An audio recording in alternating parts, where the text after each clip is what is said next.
నుంచి దేవుడు మనతో చెప్పేటటువంటి మాటలు ఒకసారి మనం జ్ఞాపకం చేసుకోవాలని నేను ఇష్టపడుతూ ఉన్నాను.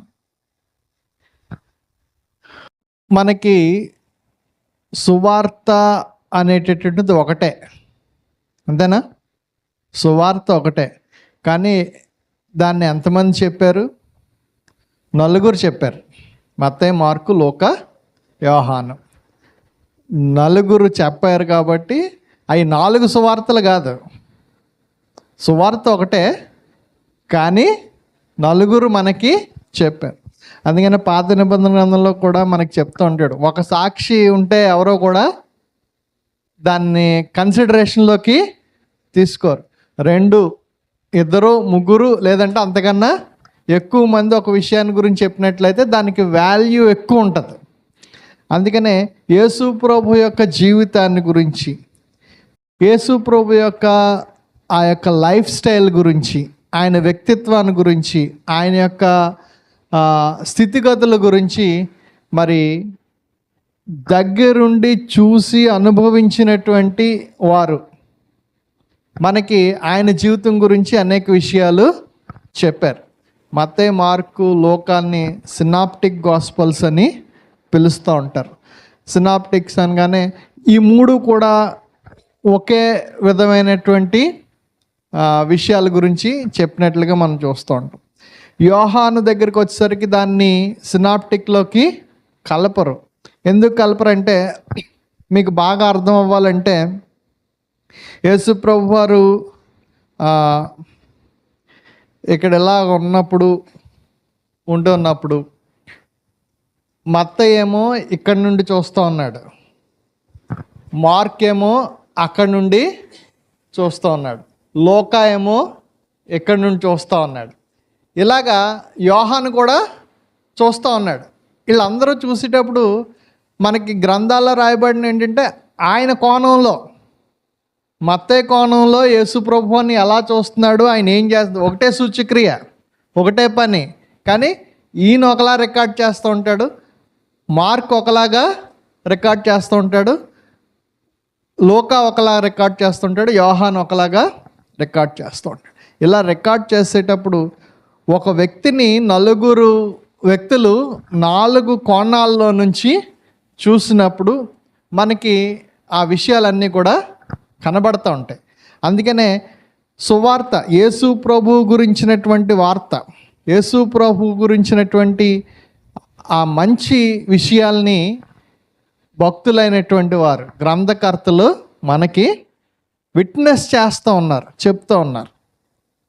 అయితే వాళ్ళు 3 చెప్పింది ఒక విధంగా, ఒక కోణంలో చూసినట్లయితే, యోహాను కొంచెం ఈజ్ లుకింగ్ అబౌవ్, పైనుంచి చూస్తే యేసు ప్రభు వారిని ఎలా కనబడుతూ ఉంటుంది ఈ సన్నివేశం అంతా. ఇక్కడ యోహాను ఆ పైనుంచి చూస్తున్నాడు అనుకోండి, ఏ మేడ మీద నుంచో చూస్తున్నాడు అనుకోండి, ఆయనకు ఒక యాంగిల్లో కనబడుతుంటుంది. అందుకనే మత్తయి, మార్కు, లూకాలు చెప్పినటువంటి విషయాలు కాకుండా యోహాను కొన్ని కొత్త విషయాలు సువార్తలో చెప్పాడు. అందుకనే యోహాను సువార్తకి మత్తయి, మార్కు, లూకా సువార్తలకు కొంచెం భిన్నంగా కనబడుతూ ఉంటుంది. అంటే అందులో లేనటువంటి విషయాలు యోహాను సువార్తలో ఎక్కువ అంశాలు మనకి కనబడుతూ ఉంటాయి. ఎందుకు ఈ గ్రంథకర్త యోహాను రాశాడు ఈ సువార్తని అనేటటువంటి విషయాన్ని మనం చూసినట్లయితే 20వ అధ్యాయము 30-31 వచనాల్లో ఇలాగా రాయబడి ఉన్నది. మరియు అనేకమైన ఇతర సూచక్రియలను యేసు తన శిష్యుల ఎదుట చేశాను, అవి ఈ గ్రంథమందంతా రాయబడి ఉండలేదు కానీ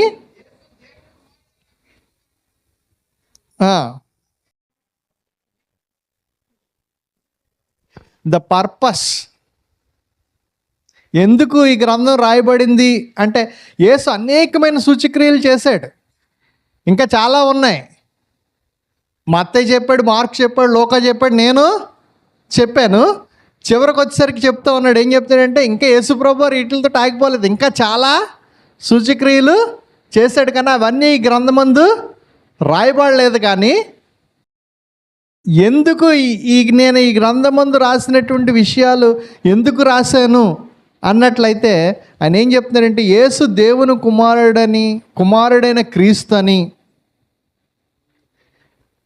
ఏం చెప్తుంటే, యేసు దేవుని కుమారుడైన క్రీస్తు అని మీరు నమ్మునట్లు. First point, you must believe that this Jesus Christ is the son of God.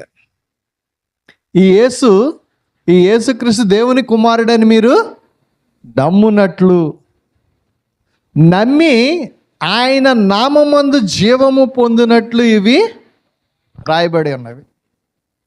ఎందుకు రాశాడు, పర్పస్, ఈ గ్రంథకర్త ఎందుకు చెప్తున్నాడు అనేటువంటి విషయాన్ని చూసినట్లయితే, యేసు ప్రభు వారు దేవుని కుమారుడని మీరు నమ్మాలి. ఎందుకంటే అది మేము చూసి మీకు చెప్తున్నాం. అనేకమైన సూచక్రియ అలాగా దేవుని కుమారుడు యేసు ప్రభు క్రీస్తు అనేటువంటి విషయాలు చెప్పడానికి అనేక సూచక్రియలు మేము రాసాం. ఇంకా చాలా చేశాడు, కానీ అవన్నీ కూడా ఈ గ్రంథంలో రాయబడలేదు. ఫండమెంటల్గా మీరు చేయవలసిన పని ఏంటంటే, మీరు నమ్మునట్లు ఆయన దేవుని కుమారుడని మీరు నమ్మాలి. రెండోది నేనేం చెప్తున్నాడంటే, నమ్మి ఆయన నామమందు జీవము పొందినట్లు. You must believe and get the life from him. జీవము పొందడానికి, ఆయన నమ్మడమే కాదు, నమ్మి నువ్వు జీవించి ఉండడానికి, నువ్వు జీవము పొందడానికి ఈ విషయాలు రాశాను అని చెప్తాను. లైఫ్లెస్ థింగ్స్, జీవము లేనటువంటి విషయాల గురించి ఒకసారి ఆలోచన చేసినట్లయితే ఎందుకు కూడా పనికరు. మనకి జీవం ఎక్కడి నుండి వస్తుంది? యేసు ప్రభు మాట వలన, యేసు ప్రభు వలనే మనకి జీవము వస్తుంది. దేవుని దగ్గర నుంచే మనకి ఆ లైఫ్ అనేటటువంటిది ఉంటుంది. ఆయన దేవుని కుమారుడని మీరు నమ్మాలి, నమ్మి ఆయన నామమందు జీవము పొందినట్లు ఇవి రాయబడి ఉన్నవి. ఇది పర్పస్, అందుకని రాశాడు ఈయన. ఇప్పుడు మొదటి అధ్యాయం దగ్గరకు వద్దాం. ఈయన ఎందుకు రాశాడో, పర్పస్ ఏంటో చూసాం మనం. ఇప్పుడు 1వ అధ్యాయం దగ్గరికి వచ్చేసరికి ఆయన ఇలా మొదలు పెడతా ఉన్నాడు. ఆది యందు వాక్యము ఉండెను, వాక్యము దేవుని యొద్ద ఉండెను, వాక్యము దేవుడై ఉండెను. అది ఆయన ఆది యందు దేవుని యొద్ద ఉండెను, సమస్తమును ఆయన మూలముగా కలిగి ఉన్నది ఏదియో ఆయన లేకుండా కలగలేదు. ఆయనలో జీవము ఉండెను, ఆ జీవము మనుషులకు వెలుగై ఉండును. ఆ వెలుగు చీకటిలో ప్రకాశించినది కానీ చీకటి దానిని గ్రహింపకుండెను. దిస్ ఇస్ ద థీమ్ చెప్తూ ఉన్నాడు. వాక్యం ఉందట, దేవుని దగ్గర ఉన్నదట, ఆ వాక్యము దేవుడే ఉన్నాడట, సమస్తము ఆయన మూలంగా కలిగిందట. నువ్వు నేను, సృష్టి, భూమి, ఆకాశము ఆయన లేకుండా ఏది కూడా కలగలేదు అని చెప్తూ ఉన్నాడు. ఆయనలో ఏముందట? జీవము ఉన్నదట. ఆయనలో జీవము ఉన్నదట. ఆ జీవము మనుషులకు వెలుగై ఉన్నది. ఆ జీవమే నీకు వెలుగై ఉన్నది, మానవాళికి వెలుగై ఉన్నది. ఆ వెలుగు ఇక్కడ ప్రకాశిస్తుంది కానీ చీకటి దానిని గ్రహింపకుండాను. ఇప్పుడు వెలుగు, చీకటి ఈ రెండు ఒక దిక్కున ఉండడానికి అవకాశము లేదు. అని ఉందా? రెండో దిక్కున ఉంటాయండి, ఉండడానికి అవకాశము లేదు. వెలుగు వస్తే చీకటి వెళ్ళిపోవాలి. కానీ లోకము దేనితో నిండుకుని ఉంది? చీకటితోటి, పాపముతోటి నిండుకుని ఉంది. ఈ వెలుగు లోకంలోకి వస్తుంది కానీ దాన్ని గ్రహించలేకపోతున్నారు అని చెప్తున్నాడు. ఎందుకు గ్రహించలేకపోతున్నారు అని చెప్తున్నాడంటే, గ్రంథకర్త అప్పటికే యేసు ప్రభు వారి లోకంలోనికి రావడం, 14వ వచనం చూసినట్లయితే చెప్తూ ఉంటాడు, ఆ వాక్యము శరీరధారి అయి కృపా సత్య సంపూర్ణుడిగా మన మధ్య నివసించెను. ఎవరు? ఆ వాక్యము. ఫస్ట్ చెప్తున్నాడు, ఆది యందు వాక్యం ఉంది, ఆ వాక్యం దేవుడై ఉన్నాడు, ఆయనలో జీవం ఉంది, ఆయన వెలుగై ఉన్నాడు. ఆ వాక్యము శరీరధారియే కృపా సత్య సంపూర్ణుడుగా మన మధ్య నివసించను. అక్కడ మన మధ్యన ఉన్నా కూడా ఆయన ఎవరో కూడా గ్రహించలేనటువంటి స్థితిలో లోకము ఉంది. చీకటి దాన్ని గ్రహించలేకపోతుంది. ఇవన్నీ ఎందుకు చెప్తున్నాడు ఈ గ్రంథకర్త? యోహాను అనేటటువంటి సువార్త రాసేటటువంటి యోహాను ఎందుకు చెప్తున్నాడు? మీరు యేసు ప్రభు దేవుని కుమారుడని మీరు నమ్మునట్లు, నమ్మి ఆయన నామమందు జీవము పొందినట్లు ఈ విషయాలు మీకు రాస్తూ ఉన్నాను.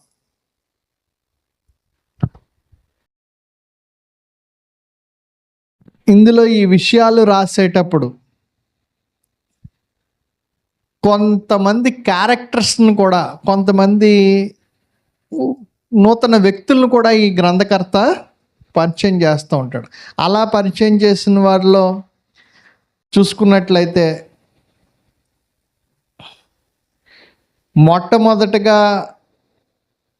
పరిచయం కాబోతున్నటువంటి వ్యక్తి బాప్తిస్మిచ్చి యోహాను. ఈ యోహాను పత్రికలో యోహాను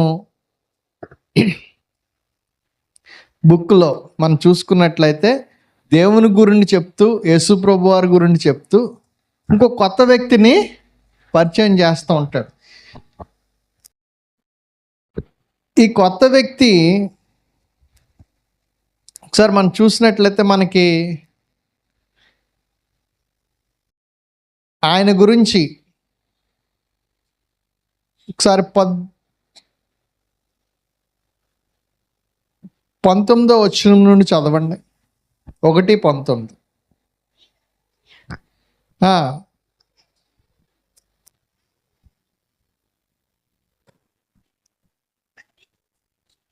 నీవెవరవని అడుగుటకు యోహాన్ దగ్గరికి కొంతమంది వచ్చారట యెరూషలేము నుండి, యాజకులు లేవీయులు యెరూషలేము నుంచి బయలుదేరి ఎవరి దగ్గరికి వచ్చారు? యోహాన్ దగ్గరికి వచ్చారు. ఏ యోహాన్ దగ్గరికి వచ్చారు? ఈ గ్రంథం రాసే యోహాన్ కాదు. ఇక్కడ గ్రంథం ఒక యోహాన్ రాస్తూ ఉన్నాడు. ఇక్కడ ఆ యోహాన్ ఇంకొక యోహాన్ని మనకి పరిచయం చేస్తున్నాడు. ఆ యోహాన్ దగ్గరికి వచ్చారట కొంతమంది యూదులు. వీళ్ళందరూ బయలుదేరి వచ్చి నువ్వు ఎవరు అని అడిగినప్పుడు అతడు 20వ వచనం నుంచి ఒప్పుకొనెను, క్రీస్తును కానని ఒప్పుకొనెను. ఆయన చెప్తా ఉన్నాడు, నేను క్రీస్తును కాను. ఇంకా కాగా వారు, మరి నీవెవరు? నీవు ఏలియావా అని అడుగగా అతడు కాననెను. నీవు ఆ ప్రవక్తవా అని అడుగగా నువ్వు ప్రవక్తవా అని అడిగారట. కానని ఉత్తరం ఇచ్చెను. కాబట్టి వారు, నీవెవరవు? మమ్ము పంపిన వారికి మేము ఉత్తరం ఇయ్యవలెను గనుక నిన్ను గూర్చి నీవేమి చెప్పుకొనుచున్నావని అతనిని అడిగిరి. అదిగో ఇక్కడ ఒక వ్యక్తి పరిచయం చేస్తూ ఉన్నాడు, బాప్తిస్మిచ్చి యోహాన్. ఒక యోహాన్ ఈయన సడన్గా బయటకు వచ్చాడు. ఎక్కడి నుండి వచ్చాడు? అరణ్యం నుంచి వచ్చాడు. ఈయన యొక్క జీవన శైలి ఎలాగుంది? అందరికిలాగా లేదు. మనకి తెలుసు కదా, మనందరం బోధకులే కాబట్టి నేను డీటెయిల్స్లోకి వెళ్ళట్లేదు. ఈ యోహాను అందరికిలాగా లేడు. సడన్గా బయటకు వచ్చాడు సమాజంలోకి. వచ్చి బిగ్గరగా చెప్తున్నాడు, చాలా గట్టిగా చెప్తున్నాడు, ఓ సర్ప సంతానమా, మారు మనసు పొందండి, మీ ప్రవర్తన సరిగ్గా లేదు అని చాలా గట్టిగా చెప్తున్నాడు. అంతేకాదు, ఆయన యొక్క డ్రెస్ కోడ్ అందరూ వేసుకున్నట్లుగా ఆయన డ్రెస్ కోడ్ లేదు.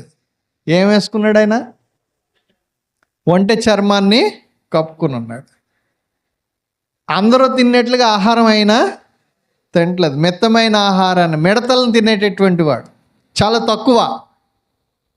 హనీ అండ్ తేనె, మిడతలు ఏంటంటే రెగ్యులర్గా చేసేటటువంటి ప్రోగ్రామ్ ఏది కూడా ఆయన చేయకుండా సడన్గా వచ్చాడు. ఓ డ్రెస్ కోడ్ తోటి ఉన్నాడు. ఆయన చాలా బిగ్గరగా సమాజానికి ఒక మెసేజ్ ఇస్తూ ఉన్నాడు. నువ్వు తప్పు చేస్తున్నావు మెసేజ్ అందరికీ చెప్తున్నాడు. సర్పసంతానమా అని ఎవరిని అన్నాడు? యూదుల్ని అంటున్నాడు. మళ్ళీ మామూలుగా ఎవరిని కాదు, పరిసయ్యుల్ని, శాస్త్రుల్ని, ధర్మశాస్త్రోపదేశకుల్ని, ఎవరైతే బైబిల్ చదువుకుని బైబిల్ చెప్తున్నారో వాళ్ళని సర్పసంతానమా అని చాలా గట్టిగా ఖండిస్తూ ఉన్నాడు, చెప్తూ ఉన్నాడు. ఈ మాటలన్నీ వింటూ ఉన్నారు చాలామంది. వింటూ ఉన్నప్పుడు వెంటనే యెరూషలేము దగ్గర నుంచి కొంతమందిని పంపించారు. అసలు ఈ వ్యక్తి ఎవరో తెలుసుకుని రండి. ఇదంతా మనకి ఎవరు చెప్తున్నారు? గ్రంథకర్త యోహాను ఎందుకు చెప్తున్నాడు? యేసు దేవుని కుమారుడని మీరు నమ్మునట్లు ఆయన యందు ఆ నామమందు జీవము పొందినట్లు మీకు రాస్తున్నానని చెప్తున్నాడు. ఈ స్టోరీ అంతా ఎందుకు రాస్తున్నాడంటే we must believe that Jesus Christ is the lord, son of God. అందుకని చెప్తున్నాడు ఇది. కొంతమంది వచ్చారట, వచ్చి అసలు నువ్వెవరో, నువ్వేం పని మీద వచ్చావు, నువ్వెవరో అని అడిగితే వాళ్ళు కొన్ని ప్రశ్నలు కూడా అడిగారు. నువ్వు క్రీస్తువా అంటే people are waiting for Christ, అంతే కదా. క్రీస్తు అనేటటువంటి వాడు ఒక ఆయన వస్తాడు అనేటటువంటి విషయాన్ని వీళ్ళందరూ సమాజం అంతా కూడా వెయిట్ చేస్తుంది. ఎందుకంటే నువ్వు అంత గట్టిగా చెప్తున్నావు, అంత గట్టిగా ఖండిస్తున్నావు, ఒకవేళ నువ్వు క్రీస్తువా అని అడిగారట. అడిగితే ఆయన ఏం చెప్పాడు? నేను క్రీస్తుని కానని చెప్పాడు. ఇంకేం చెప్పాడు? మరి నువ్వెవరు? నువ్వు ఏలియావా? ఎందుకంటే నీ మాట కానీ నీ ప్రవర్తన కానీ నువ్వు చూస్తుంటే ఏలియా అంటే ఆత్మ కలిగిన వాడిగా నువ్వు మాట్లాడుతున్నావు. నువ్వు ఏలియావా అని అడిగితే అతడు కానని. అయితే నీవు ఆ ప్రవక్తవా అని అడగగా ఇంకో ప్రవక్త, నువ్వేమన్నా ప్రవక్తవా అడగ, నేను కానను. కాబట్టి మరి నువ్వెవరు? మమ్మల్ని పంపిన వారికి మేము ఉత్తరం ఇవ్వాలి. మమ్మల్ని పంపించారు కదా యెరూషలేము సంఘం నుంచి పెద్దలందరూ కలిసి, మీరు వెళ్ళి అతను ఎవరో తెలుసుకుని రండి అని చెప్పారు. నువ్వెవరో చెప్పంటే ఆయన అందుకు అతడు ప్రవక్త అయిన యెషయా చెప్పినట్లుగా ఇక్కడ చెప్తున్నాడు. నా గురించి యెషయా చెప్పాడు, నా గురించి యెషయా చెప్పాడు. యెషయా చెప్పినట్లుగా ప్రభు త్రోవ సరళము చేయడి అని అరణ్యములు ఎలుగెత్తు చెప్పు ఒక శబ్దం అని చెప్పాను. ప్రభు త్రోవను సరళం చేయడానికి అరణ్యముల నుండి ఎలుగెత్తు వచ్చి ఒక శబ్దాన్ని నేను అని చెప్పాను.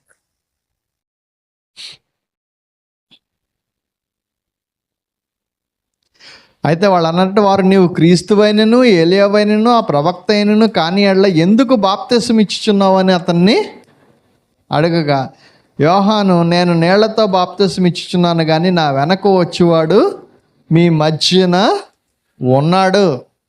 నేనైతే నీళ్ళ బాప్తిసం ఇస్తున్నాను, అది ఓకే, కానీ నా తర్వాత ఇంకొక ఆయన వస్తూ ఉన్నాడు, ఆయన మీ మధ్యన ఉన్నాడు. చదవండి అక్కడ. మీరు ఆయనను ఎరుగరు, ఆయన చెప్పుల వారును విప్పుటకైనను నేను యోగ్యునను కానని వారితో చెప్పను. మీరు ఆయనను ఎరుగరు, లోకములో ఉన్న ప్రజలకు చెప్తూ ఉన్నాడు. ఆ వెలుగు వచ్చింది కానీ ఆ వెలుగు గ్రహించలేకపోతూ ఉన్నారు. అదే విషయాన్ని ఇక్కడ గ్రంథకర్త యోహాను, బాప్తిసం ఇచ్చి యోహాను ఏం చెప్పాడో గ్రంథకర్త కూడా అదే చెప్పాడు. మొట్టమొదటి వచనాల్లో ఈ లెటర్ రాసేటటువంటి వ్యక్తి, సువార్త రాసేటటువంటి వ్యక్తి చెప్తూ ఉన్నాడు, అతని మూలంగా అందరూ ఇక్కడ చూడండి, ఆ వెలుగు చీకటిలో ప్రకాశించుచున్నది కానీ చీకటి దాన్ని గ్రహింపట్లేదు. బాప్తిస్మ ఇచ్చే యోహాను ఏం చెప్తున్నాడు? సరే, నేను నీళ్ళలో బాప్తిస్మ ఇస్తున్నాను కానీ నా వెనక వస్తూ ఉన్నాడు, ఆయన్ని మీరు ఎరుగరు, ఆయన యొక్క కాలి చెప్పులు విప్పుటకు కూడా నేను యోగ్యుడను కాను. నేనేదో గొప్ప ప్రవక్తను అనుకుని, ఏలియాను అనుకుని, ఒకవేళ నేను క్రీస్తును అనుకుని మీరు బాధపడుతున్నారేమో, కానీ నేనంత యోగ్యుణ్ణి కాను అని చెప్తా ఉన్నాడు. ఇలా చూసుకుంటూ వెళ్ళినట్టయితే అసలు ఈ బాప్తిస్మిచ్చి యోహాను గురించి మనం ఒకసారి సర్వే చేసినట్లయితే, ఒకసారి మనం కూర్చుని ఆయన గురించి ఇంకా మనకేం తెలుసు, ఎలాగా ఈ బాప్తిస్మిచ్చి యోహాను గురించి. యాక్చువల్గా ఆయన పేరు యోహానే, ఈజ్ నాట్ బాప్టిస్ట్, అంతేనా? అతని పేరు కూడా యోహానే, కానీ ఆయన బాప్తిసం ఇస్తున్నాడు కాబట్టి బాప్తిసం ఇచ్చి యోహాను. ఈయన ఉత్తరం రాస్తున్నాడు కాబట్టి ఉత్తరం రాసే యోహాను. యోహానులు చాలామంది ఉన్నారు, అందుకనే ఏ యోహాను ఎవరో అని తెలియడానికి ఇక్కడ రాయబడినటువంటి విషయం. అయితే ఒక బాప్తిసం ఇచ్చి యోహాన్ని పరిచయం చేస్తూ గ్రంథకర్త ఆయన గురించి చాలా విషయాలు చెప్పాడు. ఇంకా ఆయన ఏం చెప్తున్నాడంటే, ఈ యోహాను గురించి, ఎవరు ఈ యోహాను, ఈ బాప్తిసం ఇచ్చి యోహాను ఎవరు ఏమిటి అని చూసుకున్నట్లయితే కొన్ని డీటెయిల్స్ మనం చూసాం. ఇంకా మీకు ఏమైనా మీకు తెలిసిన విషయాలు ఏమన్నా ఉంటే చెప్పగలుగుతారా బాప్తిసం ఇచ్చి యోహాను గురించి?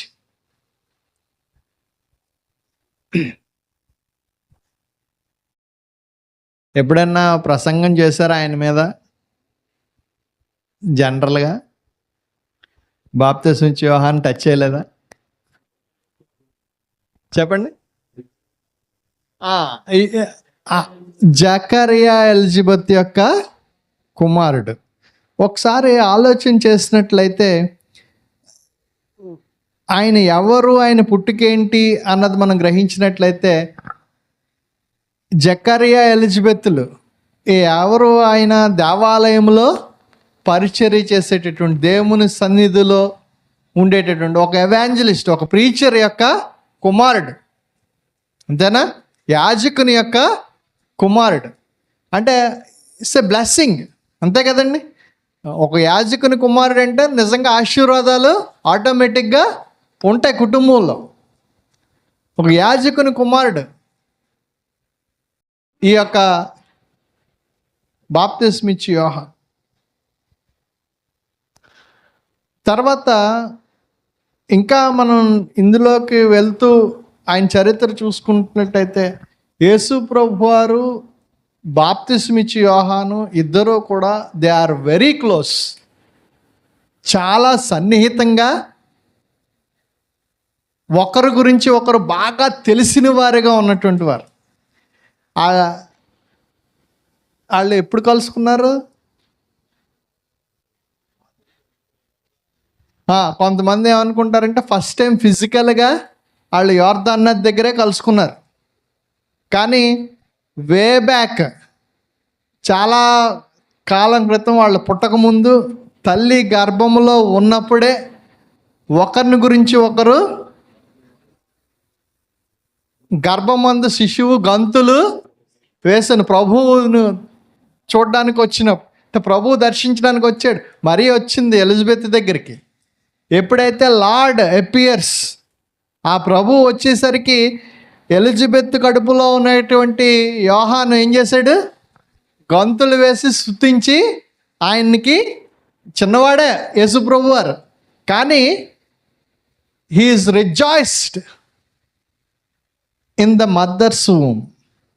ఆ యొక్క తల్లి గర్భంలో ఉన్నప్పుడే వాళ్ళు కలుసుకున్న సందర్భం ఉంటుంది. అందుకే ఇంకా చూసినట్లయితే ఈ యోహాను గురించి, బాప్తిస్మిచ్చి యోహాను గురించి మనం చూసినట్లయితే he was sent by God. అంతేనా? దేవుని చేత పంపబడినటువంటి వాడు. అంతేనా? ఉందా లేదా అది బైబిల్లో? ఎక్కడుంది?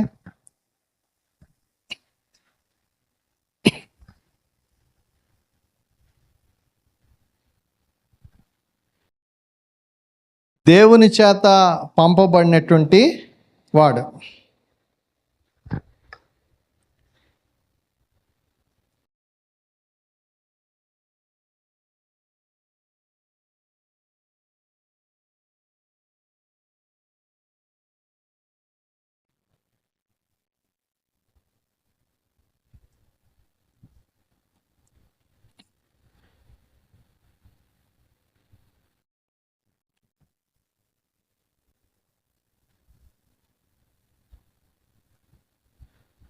ఏదండి?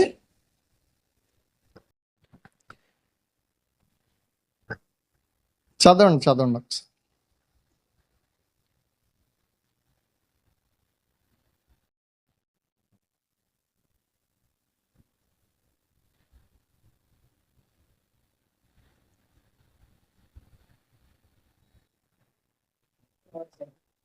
ఒకటి చదవండి వచ్చిన. దేవుని దగ్గర నుంచి పంపబడిన ఒక మనుష్యుడు ఉండెను, అతని పేరు యోహాను. అంటే ఈ యోహాను దేవుని దగ్గర నుంచి పంపబడినటువంటి వాడు. ఎందుకు పంపబడ్డాడు? త్రోవను సరళము చేయడానికి పంపబడ్డాడు. యేసు ప్రభు వారు ఎక్కడి నుండి పంపబడ్డాడు? యేసు ప్రభు వారు ఎక్కడి నుండి వచ్చాడు? ఆయన కూడా దేవుని దగ్గర నుండి పంపబడినటువంటి వాడు. ఆయన ఎందుకు వచ్చాడు? నశించిపోవచ్చున్న దాన్ని వెతికి రక్షించడానికి వచ్చాడు. అంటే దేవుని రాజ్యములో దేవుని పని కొరకు నియమింపబడిన వ్యక్తులు వీళ్ళిద్దరు. బాప్తిస్మిచ్చి యోహాను దేవుని చేత పంపబడ్డాడు. యేసు ప్రభువారు దేవుని చేత ఆయన వాక్యము దేవుడే ఉండును, దేవుని దగ్గర ఉండును. ఆ వాక్యము శరీరధారియే మన మధ్య నివసించను, వచ్చాను. అంటే అక్కడి నుంచి ఇక్కడికి దేవుని చేత పంపబడినటువంటి వాడు. దేవుని పని గురించి పంపబడినటువంటి, దేవుని రాజ్య పని గురించి నియమింపబడినటువంటి వారు. ఆయన చెప్తా ఉన్నాడు, నేను ఇప్పుడైతే నీళ్లతో బాప్తిసం ఇస్తున్నాను, కానీ నా వెనక ఒక ఆయన వస్తూ ఉన్నాడు, ఆయన మన మధ్యనే ఉన్నాడు, కానీ మీరు ఆయన్ని ఎరుగరు. ఆయన యొక్క చెప్పులు విప్పడానికి కానీ నేను అర్హుణ్ణి కాదు అని చెప్తూ ఉన్నాడు. ఆయన ఎవరో ఆయనకి బాగా తెలిసినటువంటి వ్యక్తి,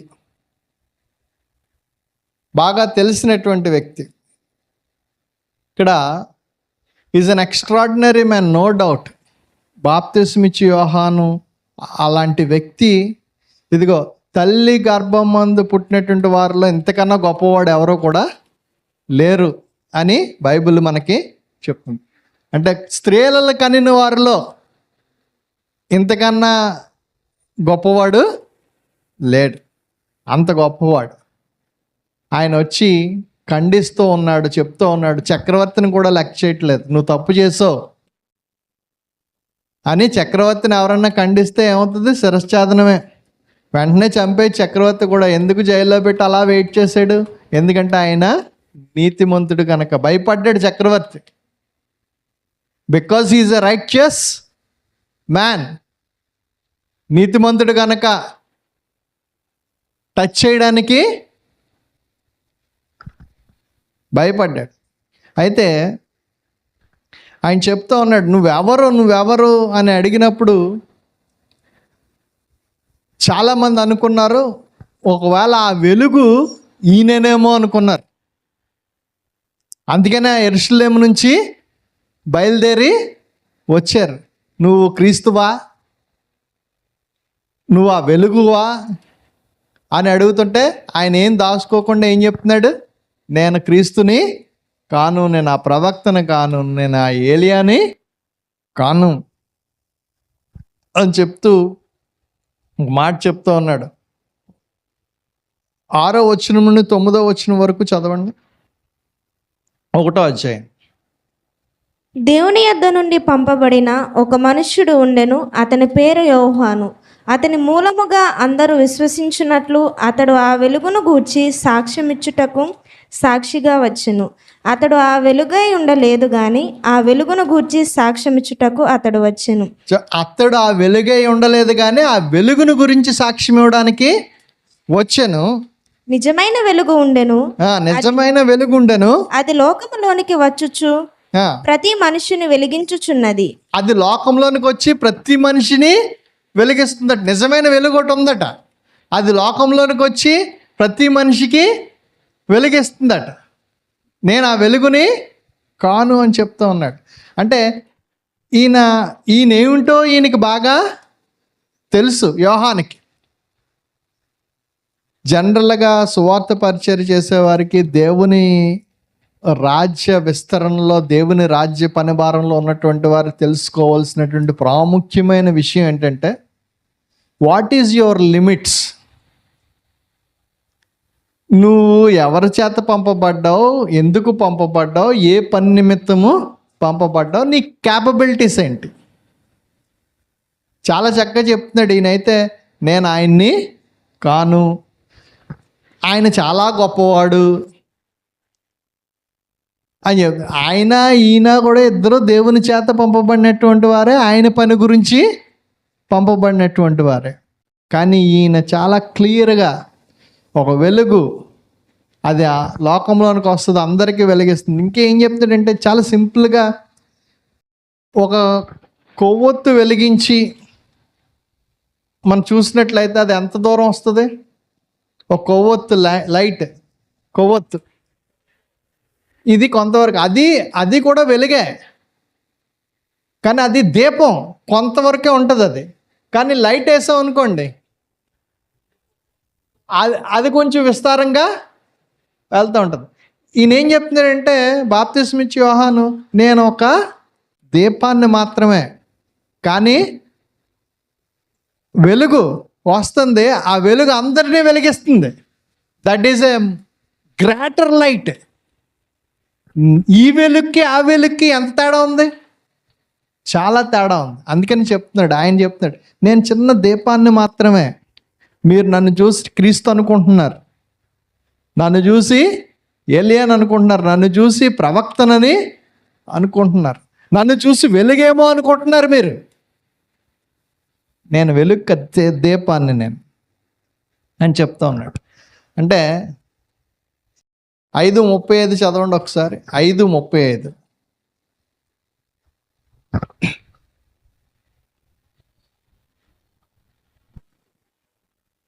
అతడు మండుచు ప్రకాశించుచున్న దీపమై ఉండెను. మీరు అతని వెలుగులో ఉండి కొంతకాలం ఉంటకు ఆనందించటకు ఇష్టపడి. చాలామంది ఈయన చెప్పేటటువంటి బోధలు, ఈయన చెప్పేటటువంటి విషయాలు చూసినప్పుడు ఈయనకి శిష్యులు ఉన్నారు, బాప్తిస్మ ఇచ్చే యోహానికి శిష్యులు ఉన్నారు. ఎందుకంటే ఆయన శిష్యులే కదా యేసు ప్రభు వారి దగ్గరికి వెళ్ళారు, అంతే కదా. ఈయన ముందు వచ్చాడు, ముందు పని చేసుకుంటూ వెళ్ళిపోతూ ఉన్నాడు. ఈయన బోధ, ఈయన ప్రవర్తన, ఈయన ఇది తెలిసి ఈయన శిష్యరికం చేయడానికి చాలామంది వచ్చారు. అందులో ఆంద్రే ఎవరు? ఆంద్రే యోహాను, బాప్తిస్మ ఇచ్చే యోహాను శిష్యుడే. చెప్పాడు, ఇక మీద టన్ను కాదు మీరు వెంబడించాల్సింది, ఆయన్ని వెంబడించండి అని చెప్పినప్పుడు మొట్టమొదటి యేసు ప్రభువు శిష్యుడు ఆంద్రే. ఎంత అప్పుడు వరకు ఆయన గురువు గారు ఎవరు? బాప్తిస్మ ఇచ్చు యోహాను. మనకి చరిత్ర తెలుసు కాబట్టి నేను చెప్తున్నాను. అంటే ఇలా చూసుకుంటూ వెళ్ళిపోతే ఆంద్రేయ విషయం దగ్గరికి వచ్చేసరికి, ద మిషన్ ఆఫ్ ఆండ్రూస్, ఆంద్రే పరిచర్య అని ఆలోచన చేసినట్లయితే పెద్దగా మనకి ఎక్కడ ఏమీ కనిపించదు. 12 మందిలో ఒకడే. ఏం చేశాడు ఆంద్రే మరి? ఆంధ్రే చేసిన పనేటి? మొట్టమొదటగా మెస్సయ్యని కనుగొన్నాడు, అంతే కదా. నేను మెస్సయ్యని కనుగొన్నాను అని ఎవరికి చెప్పాడు? వెళ్ళి సోదరుడి దగ్గరికి వెళ్ళి పేతురుని పట్టుకుని, రా, నేను ఎవరిని కనుగొన్నాను, నేను ఎవరిని చూశానో నీకు చెప్తాను, నువ్వు రా అని చెప్పి ఎవరి దగ్గరికి నడిపించాడు? వాళ్ళ తమ్ముడిని, పేతుర్ని యేసు ప్రభు దగ్గరికి తీసుకొచ్చాడు. That is a great mission. అతను చేసిన పరిచర్య అంత ఇంత కాదు. అతను కనుగొన్నాడు, అతను తెలుసుకున్నాడు సత్యాన్ని, జీవాన్ని, వెలుగుని, మెస్సయ్యని, దేవుని కుమారుణ్ణి. ఆంద్రేయ గ్రహించిన వెంటనే పేతురుని తీసుకొచ్చి చూపించాడు.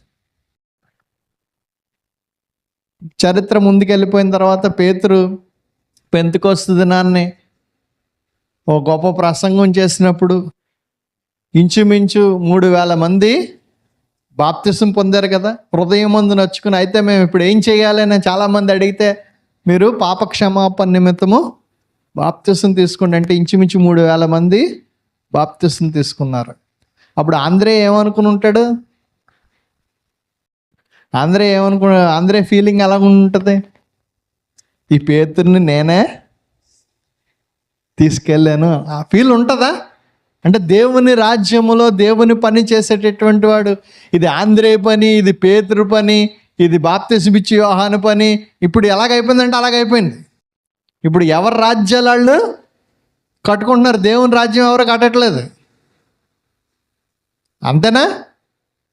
ఇప్పుడు లోకంలో ఉన్న పరిస్థితి, ఎవరి సంఘాలు వాళ్ళు కట్టుకుంటున్నారు, ఎవరి రాజ్యాలు వాళ్ళు విస్తరిస్తున్నారు. దేవుని రాజ్యం కొరకు ఎవరో కూడా పనిచేయట్లేదు, అవగాహన లేదు. ఇక్కడ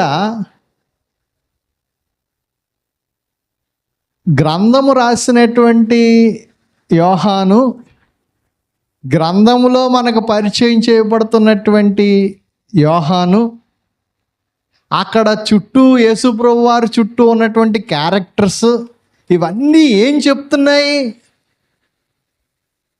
ఇంకా చాలా విషయాలు ఈ గ్రంథంలో రాయలేదు. నేను ఇవన్నీ ఏం చెప్తున్నాయంటే, యేసు ప్రభువు దేవుని కుమారుడని మీరు నమ్మాలి.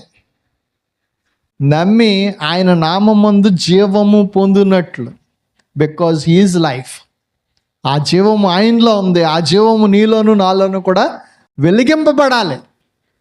ఆ జీవము పొందాలి. మీరు జీవము లేని బతుకుల్లాగా ఉన్నాయి మన ఇప్పుడు. ఎలా ఉన్నాయి? జీవం లేదు, ఏదో ఉన్నాం అంతే. అలాగా ఏదో ఉన్నాం అంతే, మనలో జీవము లే. అందుకనే చెప్తూ ఉన్నాడు. కొంతమంది బాప్తిసం ఇచ్చి యోహాను చుట్టూ తిరిగి ఈయనే వెలుగు అనుకుని ఈయన చుట్టే ఉన్నారు చాలామంది. కానీ ఆయన చెప్పాడు, నేను ఆయన్ని కాదు, ఆయన్ని వెంబడించండి మీరు, ఆయన నా వెనకాల వస్తూ ఉన్నాడని చెప్పాడు. ఇంకా చెప్తూ ఉన్నాడు. ఏం చెప్తున్నాడంటే,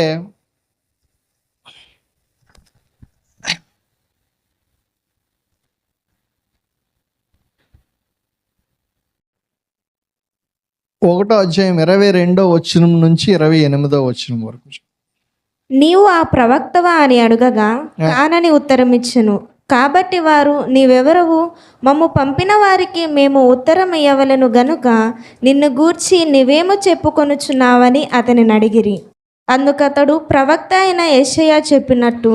యెషయా అనేటువంటి ప్రవక్త చెప్పాడట, నేను ప్రభు త్రోవ సరళము చేయుడి అని అరణ్యములో ఎలుగెత్తి చెప్పు ఒకని శబ్దము అని చెప్పెను. ఒకని శబ్దము అని చెప్పాడట. అంటే ఇక్కడ చూడండి, శబ్దము అనే మాట వాడబడి, ఏ వాయిస్ అనేటటువంటి మాట ఇంగ్లీష్లో, వాయిస్, శబ్దము.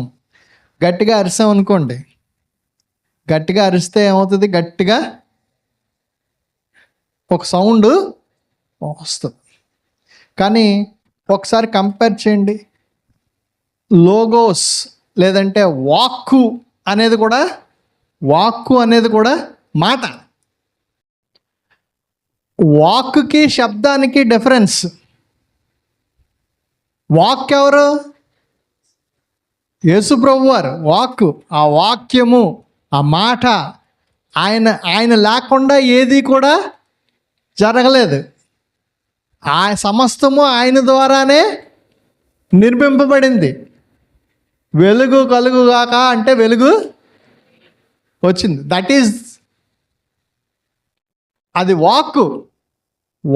అది భయంకరమైనటువంటి ఈ చిన్న శబ్దం కన్నా చాలా పెద్దది. ఈయన అరణ్యం నుండి వచ్చి గట్టిగా అరుస్తాడు, బిగ్గరగా అరుస్తున్నాడు, ఓ సర్ప సంతానమా, మీరు మారు మనసు పొందండి, మీ ప్రవర్తన సరిగ్గా ఉంచండి, మీరు పాపంలో ఉన్నారు అని చాలా గట్టిగా అరణ్యం నుంచి వెలుగెత్తు ఒక శబ్దాన్ని మాత్రమే నేను ఆ వాక్కుని కాను. వీళ్ళు ఏమనుకున్నారంటే ఆ వాక్కు ఈయనే అనుకుని ఈయన దగ్గరికి వచ్చారు అని చెప్తాడు. నేను ఆ వాక్కుని కాదు, నేను చిన్న శబ్దాన్ని మాత్రం ముందే చెప్పి నేను ఆ వెలుగును కాదు, చిన్న దీపాన్ని మాత్రమే అని చెప్పాడు. ఇప్పుడు నేను ఆ వాక్కుని కాదు, నేను చిన్న శబ్దాన్ని మాత్రమే అని చెప్తున్నాడు. అంటే ఇక్కడ మనం చూసుకున్నట్లయితే ఈ బాప్తిసం ఇచ్చే యోహాను ఆయన ఎవరో ఆయనకి బాగా తెలుసు. ఆయన ఎవరు కాదో కూడా తెలుసు ఆయనకి. అంతేనా? యోహానికి ఆయన ఎవరో, ఎందుకు పంపబడ్డాడో, ఆయన ఏమిటో ఆయనకి బాగా తెలుసు.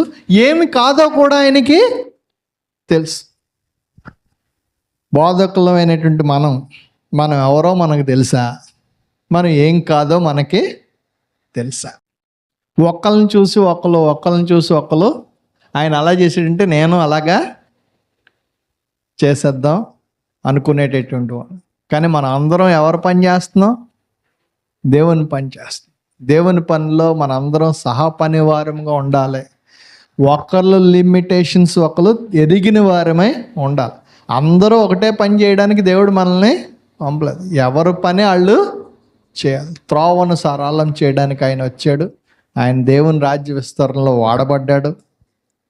ఇవన్నీ కూడా మనకి చెప్తున్నాడు. ఇంకా ఏం చెప్తున్నాడంటే, ఒకానొక సందర్భంలో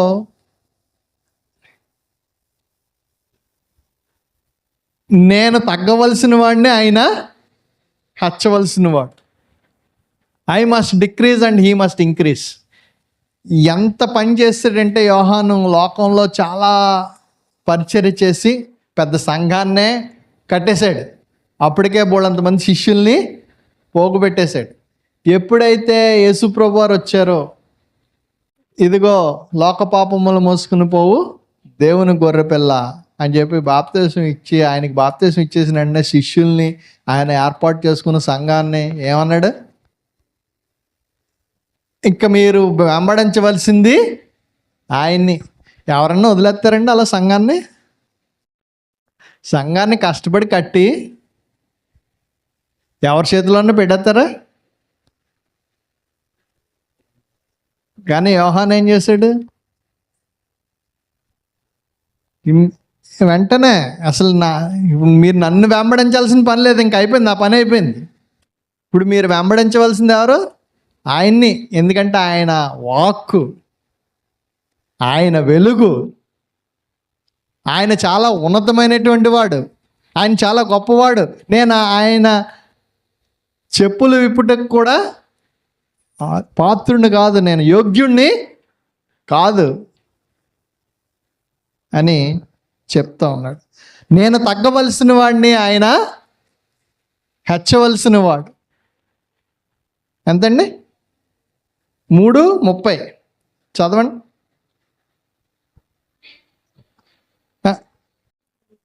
ఆయన హెచ్చవలసి ఉన్నది, నేను తగ్గవలసి ఉన్నది.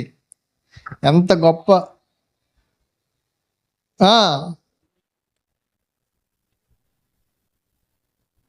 అంతే, భూమి నుండి వచ్చినవాడు భూ సంబంధమైన విషయాలు మాట్లాడేవాడు.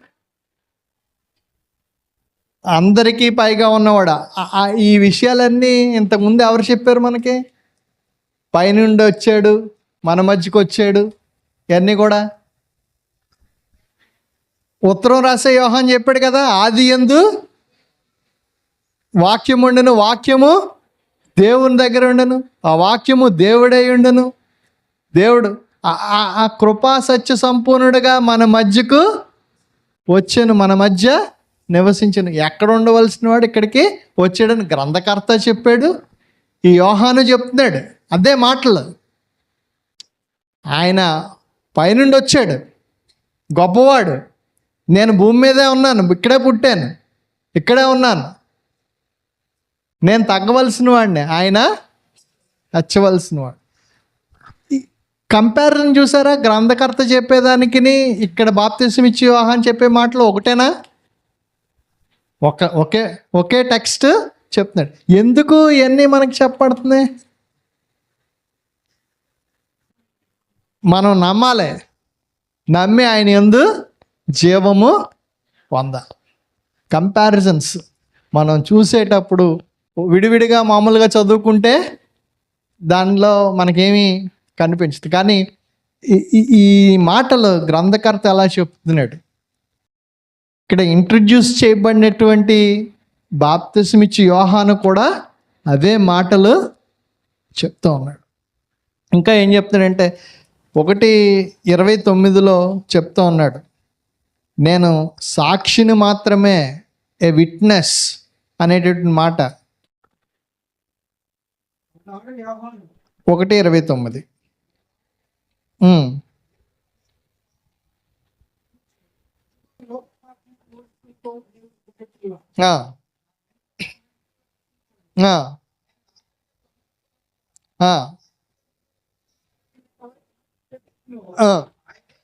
ఆయనే ఈయన విట్నెస్ చెప్తా ఉన్నాడు. నేను ఎవరి గురించి అయితే చెప్తూ వచ్చానో ఆయనే ఈయన.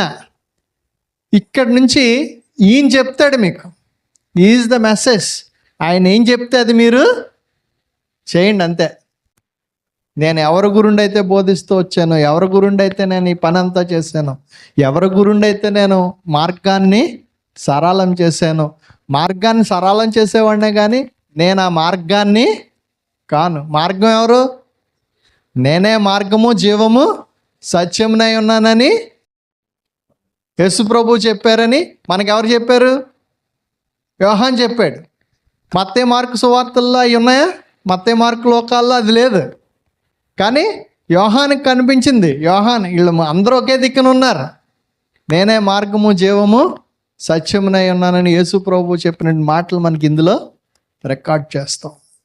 ఇలా చూసుకుంటూ పోయినట్లయితే అనేకమైనటువంటి విషయాలు గ్రంథకర్త యోహాను, బాప్తిస్మిచ్చి యోహాను చెప్పేటటువంటి యేసు ప్రభు చుట్టూ జరిగినటువంటి ఇన్సిడెంట్స్, ఆ ప్రతి కార్యాన్ని మనం అవగాహన చేసుకుని చూసినట్లయితే, ఇదిగో యేసు ప్రభు వారు క్రీస్తు, ఆయన దేవుని కుమారుడని నువ్వు నమ్మాలి, ఆ నామం ముందు నువ్వు జీవము పొందాలి. That is the main thing. ఎందుకు ఈయన రాస్తూ ఉన్నాడు అని చూసినాం. 3వ అధ్యాయంలోకి వచ్చేసరికి మనకు ఇంకో క్యారెక్టర్ కనబడుతూ ఉంటుంది. యోహాను సువార్త 3వ అధ్యాయం. ఎవరున్నారు 3వ అధ్యాయంలో? నికోదేము గురించి మనకేం తెలుసు? చెప్పాలి మీరు. ఇప్పుడు దాకా నేను మాట్లాడాను కదా. ఇప్పుడు బాప్తిసం ఇచ్చి యోహాను గురించి ప్రసంగం చేయలేదంటే అనుకుంటాను, కానీ నికోదేము గురించి ప్రసంగం చేయకుండా ఎవరు ఉండరు, మీరు చేసే ఉంటారు. కాబట్టి ఏమన్నా కొన్ని పాయింట్స్ చెప్పండి నాకు నికోదేము గురించి.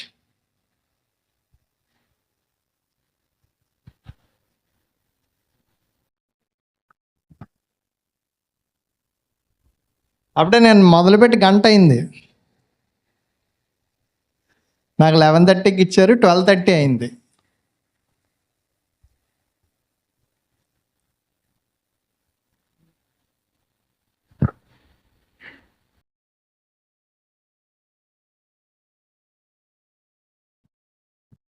చెప్పాలి, ఏదోటి చెప్పండి. నికోదేము ధర్మశాస్త్ర ఉపదేశకుడు, ధర్మశాస్త్రాన్ని బోధించేటటువంటి. యేసు ప్రభు వారు చెప్పాడు ఆయనతో, నువ్వు మళ్ళీ జన్మిస్తేనే కానీ దేవుని రాజ్యంలో 3 సార్లు చెప్పాడు, ఒకసారి కాదు 3 times. ఆయన పరిసయుడు. ఒకసారి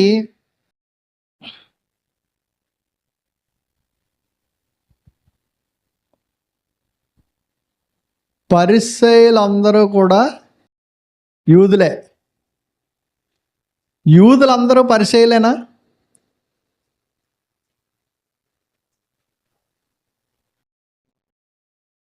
యూదులందరూ పరిసయులు కాదు.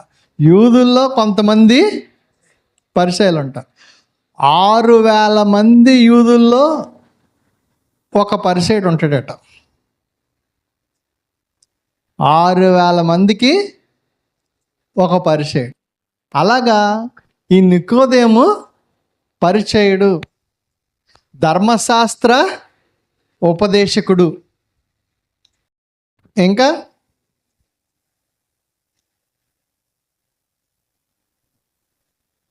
Is a member of Sanhedrin, మహాసభ యొక్క అధిపతి, మహాసభ మెంబర్.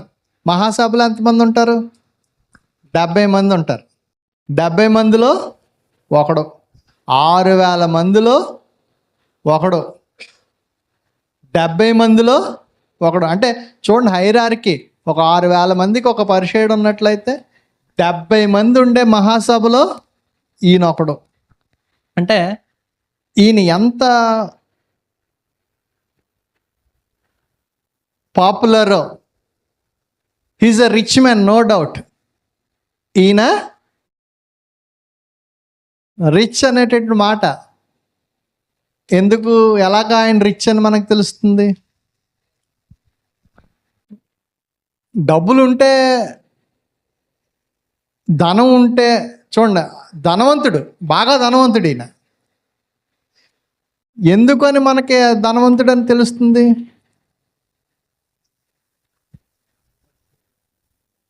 అండి ఆయన కేటగిరీస్లో చూసుకున్నట్లయితే ఇంతమందిలో కొంచెం ఎదగగలిగాడు. తర్వాత మహాసభలో మెంబర్ అయి ఉండడం అంటే ఈ కామన్ మ్యాన్కి అవడానికి అవకాశం లేదు. ఇంకా మనకు తెలిసిన మహాసభ మెంబర్స్ ఎవరన్నా చెప్పండి, 2-3 పేర్లు. 70 మంది ఉంటారు మహాసభలో.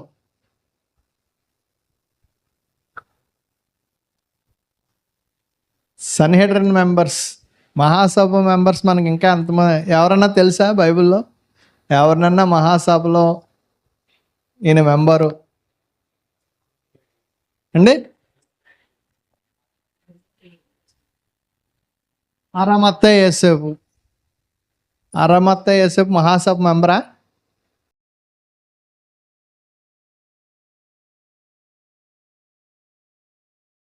Is also rich person. అరమత్తయ్య యోసేపు తన కూడా ఒక ధనవంతుడు. ఎందుకంటే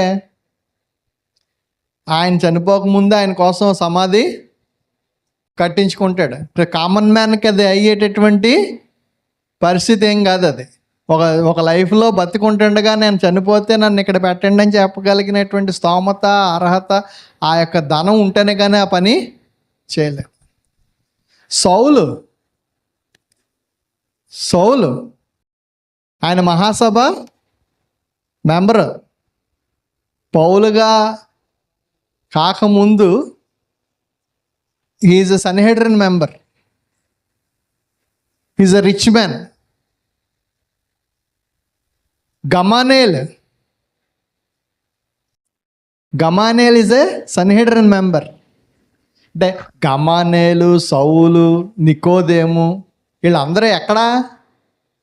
మహాసభలో మెంబర్స్. వాళ్ళందరూ they are popular people, they are rich people, they are influenced people. చాలా ఇన్ఫ్లుయెన్స్ చేయగలిగినటువంటి వ్యక్తులు వాళ్ళు. పవర్ఫుల్.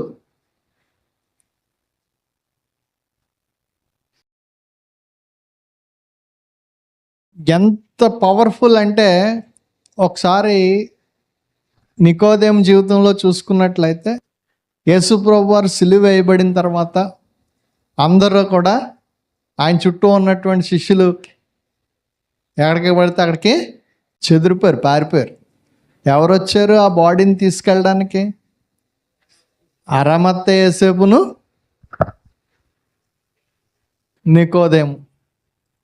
నికోదేము ఎవరి దగ్గరికి వెళ్ళాడు పర్మిషన్ తీసుకోవడానికి? చక్రవర్తి దగ్గరికి వెళ్ళి పర్మిషన్ తీసుకున్నాడు. అంటే ఆయన ఎవరు పడితే వాళ్ళు చక్రవర్తి దగ్గరికి వెళ్ళడానికి అవకాశము లేదు. పవర్ ఉండాలి, మనీ ఉండాలి, ఇన్ఫ్లుయెన్స్ చేయగలిగినటువంటి వ్యక్తి అయి ఉండాలి. అందుకనే ఆయన తెగించి వెళ్ళి ఆడికి ఆ విషయం చెప్పి ఇక్కడ నుంచి ఈ బాడీని తీసుకుని వెళ్ళి ప్రాపర్గా సమాధి చేశారు. అంటే ఒకసారి మనం ఆలోచించుకున్నట్లయితే is a very rich man, is very powerful man and is very popular man. యేసు ప్రభు వారు ఒకనొక సందర్భంలో ఆయన గురుండి ఈ మాట చెప్పాడు. 3వ అధ్యాయం 10వ వచనంలో చూడండి. యేసు ప్రభు వారు స్వయంగా చెప్పినటువంటి మాట. యేసు ఇట్లనెను, నీవు ఇశ్రాయేలుకు బోధకుడవై ఉండి వీటిని ఎరుగవా? You are the teacher of Israel. ఈ నికోదేము ఎవరని మనం చూసాం? ఆయన ఒక యూదుడు, పరిసయుడు, సన్హెడ్రిన్ మెంబరు, ఒక రిచ్ మ్యాన్, ఒక పాపులర్ మ్యాన్, ఒక ఇన్ఫ్లుయెన్స్డ్ పర్సన్ అని చూసాం. కానీ యేసు ప్రభు వారు ఏం చెప్తున్నారు? నువ్వు ఇశ్రాయేలీలకు బోధకుడు. You are the teacher of Israel. ఇశ్రాయేలీలందరికీ కూడా నువ్వు ఒక మాట చెప్తే వాళ్ళందరూ వింటారు. అంటే అంత లెవెల్లో ఉన్నావు నువ్వు. ఈయనేంటంట ఆఖరికి ఎప్పుడు వచ్చేవాడు యేసు ప్రభు దగ్గరికి? రాత్రి వేళ ఎందుకు వచ్చాడు? వై?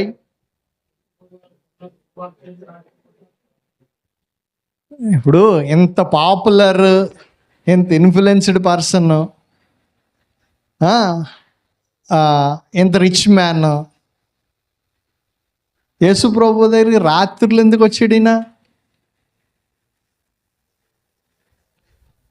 ఒకసారి ఆలోచించేయండి.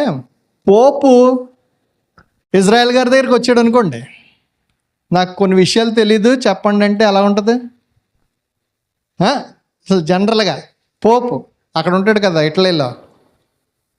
పోపు గారు బయలుదేరి తిన్నంగా వచ్చేసి నల్లకుంట వచ్చేసి ఇజ్రాయెల్ గారి దగ్గరికి వెళ్ళి, ఇజ్రాయెల్ గారు నాకు కొన్ని విషయాలు తెలీదు మీరు చెప్పాలి అంటే సమాజం అంతా ఎలా చూస్తుంది? చాలా ఆశ్చర్యంగా ఉంటుంది, చాలా ఆశ్చర్యంగా ఉంటుంది. కానీ ఈయన నికోదేము ధర్మశాస్త్రాన్ని ఎరిగినటువంటి వాడు, లేఖనాల్ని బాగా తెలిసినటువంటి వాడు.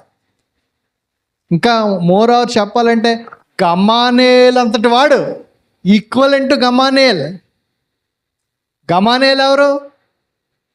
పౌలుకి గురుగారు.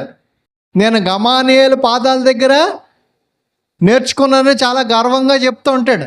అలాంటి వాడే ఈయన కూడా. ధర్మశాస్త్రాన్ని బాగా క్షుణ్ణంగా చదివినటువంటి వాడు, ఎరిగినటువంటి వాడు, లేఖనాలను అర్థం చేసుకుని ఇశ్రాయేలుకు బోధించగలిగినటువంటి వాడు.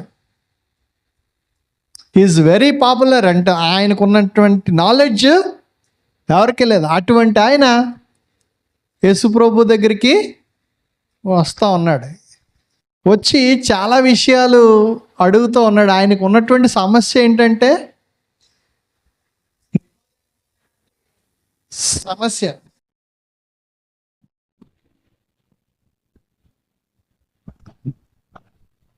నికోదేముకు ఉన్నటువంటి సమస్య ఏంటంటే, లేఖనాలు చదువుతూ ఉన్నాడు, లేఖనాలు చూస్తూ ఉన్నాడు, కానీ యేసుప్రభు వారు బయట చాలా పరిచర్య చేస్తూ ఉన్నాడు. కళ్ళు లేని వాళ్ళకి కళ్ళు వేస్తూ ఉన్నాడు, చనిపోయిన వాళ్ళని లేపుతూ ఉన్నాడు, కాళ్ళు లేని వాళ్ళకి కాళ్ళు వేస్తూ ఉన్నాడు. గొప్పగా అధికారంతో కూడినట్టుగా ఆయన మెసేజ్ ఇస్తూ ఉన్నాడు. ఇవన్నీ కూడా నికోదేము గమనిస్తూ ఉన్నాడు.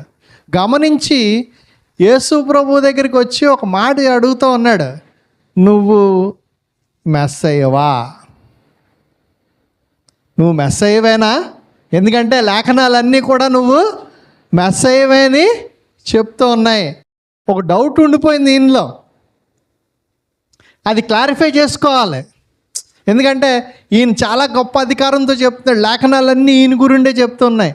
అనేక మంది ప్రవక్తలు ఈయన గురిండే రాశారు. నేను నిజంగా చూస్తూ ఉన్నాను ఈయన్ని, అందుకని ఈయన దగ్గరికి వస్తూ ఉన్నాడు. వచ్చి అడుగుతూ ఉన్నప్పుడు నువ్వు మెస్సయ్యవా అంటే ఆయన దాని గురించి ఏమీ చెప్పట్లేదు. నువ్వు తిరిగి జన్మింతేనే కానీ దేవుని రాజ్యంలో చేరవు అంటే, నేను ఇప్పుడు ఎలా తిరిగి జన్మించాను? ఇంత వయసు వచ్చేసింది, నేను మళ్ళీ తల్లి గర్భంలోకి ఎలాగెళ్తాను? ఈ కాన్వర్జేషన్స్ చాలా వండర్ఫుల్గా మనకి కనబడుతూ ఉంటుంది. అంటే ఒకసారి ఆలోచన చేసినట్లయితే, మనం చూసినట్లయితే,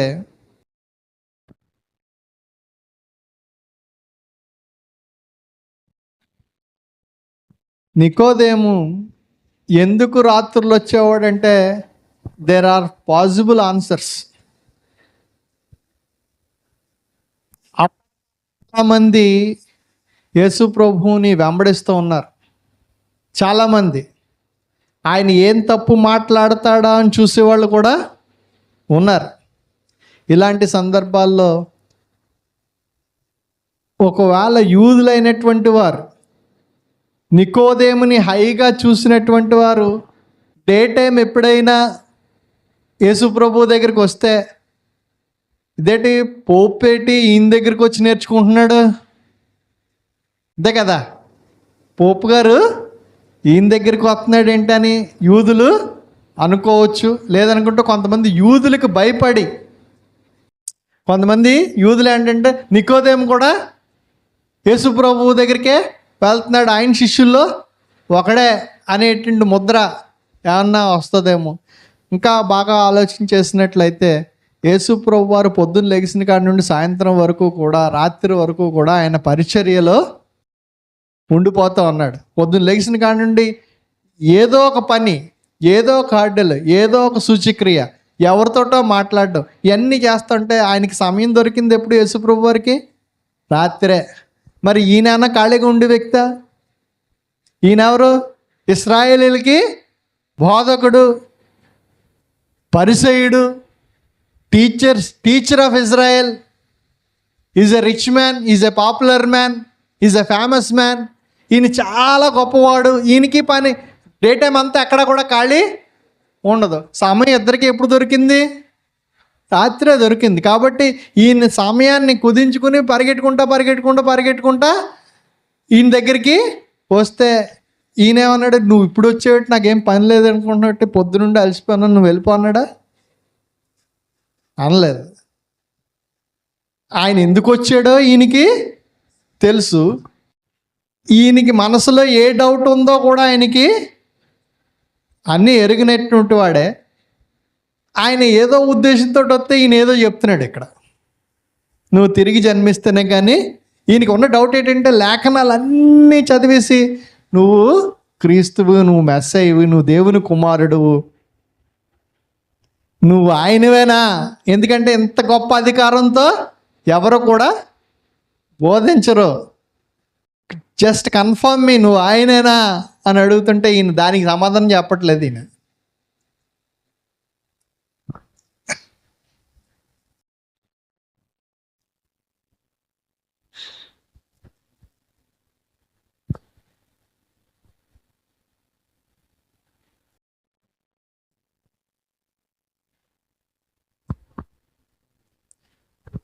అందుకనే నికోదేము కూడా చెప్తూ ఉన్నాడు గ్రంథకర్త, ఇందులో అనేకమైన విషయాలు ఉన్నాయి, సూచక్రియలు ఇంకా చాలా ఉన్నాయి, కానీ అవన్నీ గ్రంథంలో రాయబడలేదు.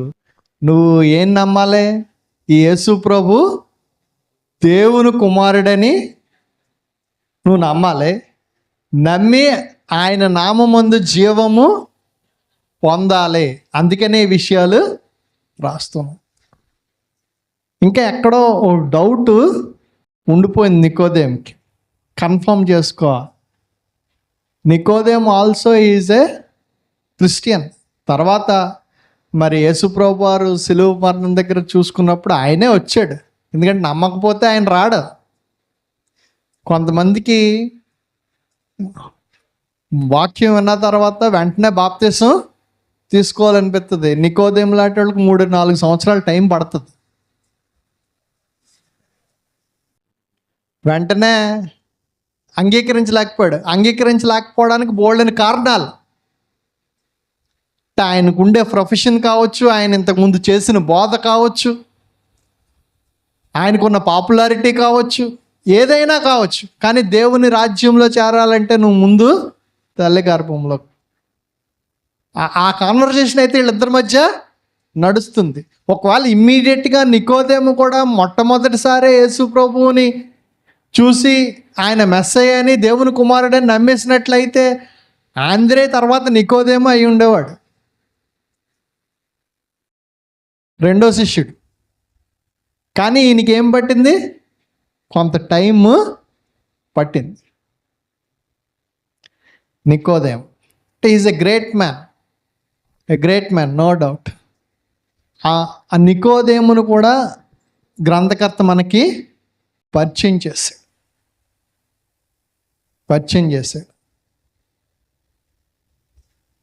పావుతక్కు 1 గంట అయింది. ముందుకు వెళ్దామా? ఏమన్నా బ్రేక్ తీసుకుందామా? 4వ అధ్యాయంలోకి వెళ్ళిపోదాం.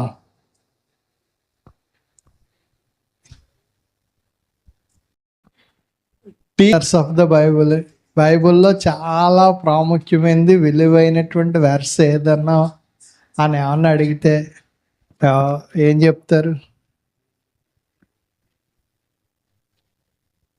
యోహాను సువార్త 3వ అధ్యాయం 16వ వచనం. దేవుడు లోకమును ఎంతో ప్రేమించెను కాగా తన ఆయన ద్వితీయ కుమారునిగా పుట్టిన వాని యందు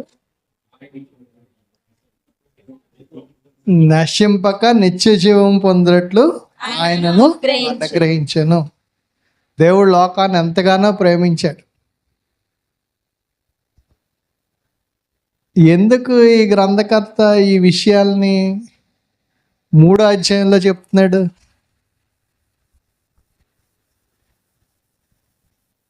ఎక్కడన్నా చెప్పొచ్చు. జస్ట్ అబౌట్ అంటే జాన్ ద బాప్టిస్ట్ దగ్గర చెప్పొచ్చు, 1వ అధ్యాయంలో చెప్పొచ్చు. కానీ నికోదేము సన్నివేశం చెప్పిన వెంటనే ఈ విషయాన్ని మనకి చెప్తా ఉన్నాడు. నికోదేము గురించి డిస్కస్ చేసిన వెంటనే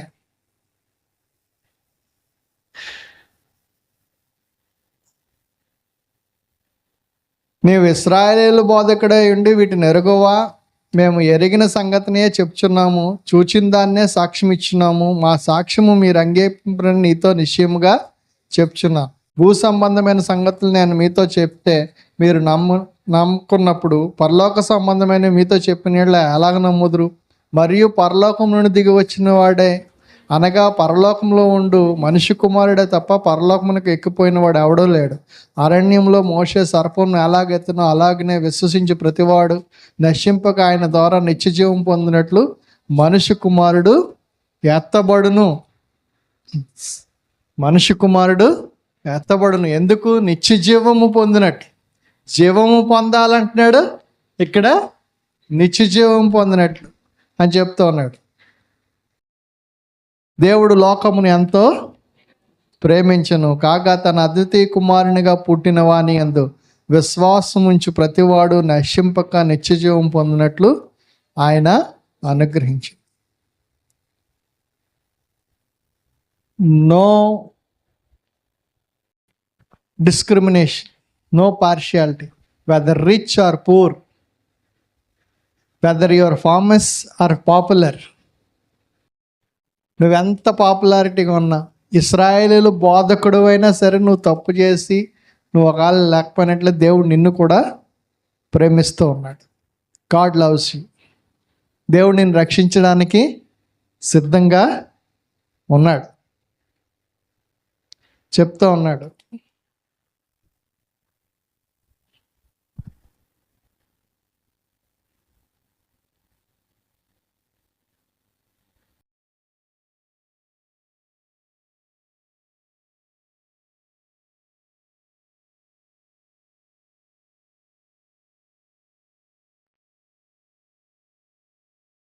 4వ అధ్యాయంలో చూసినట్లయితే మనకి 4వ అధ్యాయంలో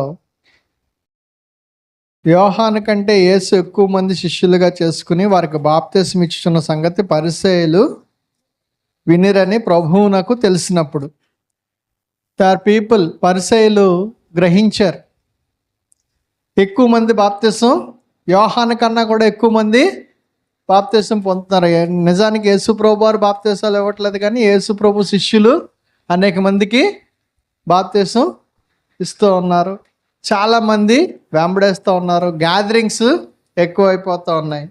తెలిసినప్పుడు ఆయన ఏం చేశాడు? అక్కడ ప్రభువు తెలిసినప్పుడు ఆయన యోదయ దేశమును విడిచి గలిలయ దేశముకు తిరిగి వెళ్ళెను. యోదయ ప్రాంతాన్ని విడిచిపెట్టి గలిలయ ప్రాంతానికి వెళ్ళాడు. ఎందుకంటే ఇక్కడ అలజడి ఎక్కువైపోతుంది. ఎందుకంటే ఈయన మీద కాన్సన్ట్రేషను పెరిగిపోతూ ఉన్నది. ఇంకా ఈయన ఎందుకు వచ్చాడో ఏంటో ఈ సమయం ఇంకా రాలేదని చెప్తాడు. ఎవరినైనా రక్షించినా, ఎవరినైనా స్వస్థపరిచినా ఏం చెప్తాడంటే, ఎవరికి నువ్వు చెప్పగా మౌనంగా వెళ్ళిపో అని చెప్తావు. ఇలాగా అనేక మంది గ్రహించినప్పుడు, అంటే పరిసయ్యులు వినిరని ప్రభువు తెలుసుకున్నప్పుడు, పరిసయ్యులు ఏం చేస్తున్నారు?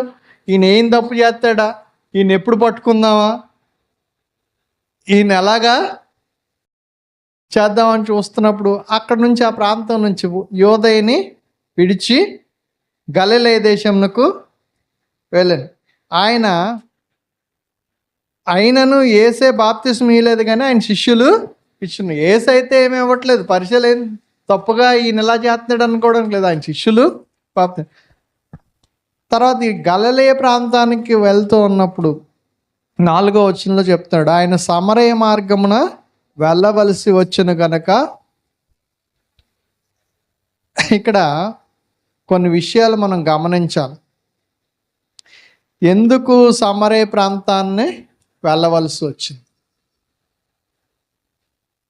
ఎందుకు సమరయ ప్రాంతాన్ని వెళ్ళవలసి వచ్చింది? 9వ వచనంలో చెప్తూ ఉంటాడు, యూదులు సమరయులతో సాంగత్యము చేయరు. ఏంటి యూదులకి సమరయులకి ఉన్నటువంటి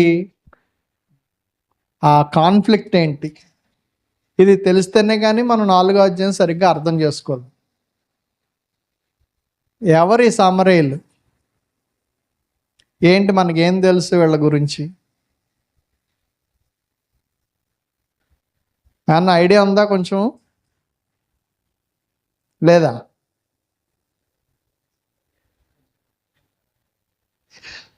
సమరయులు కొంచెం అంటరానటువంటి వారు, దూరంగా ఉండేటటువంటి వారు. ఎందుకు? వై?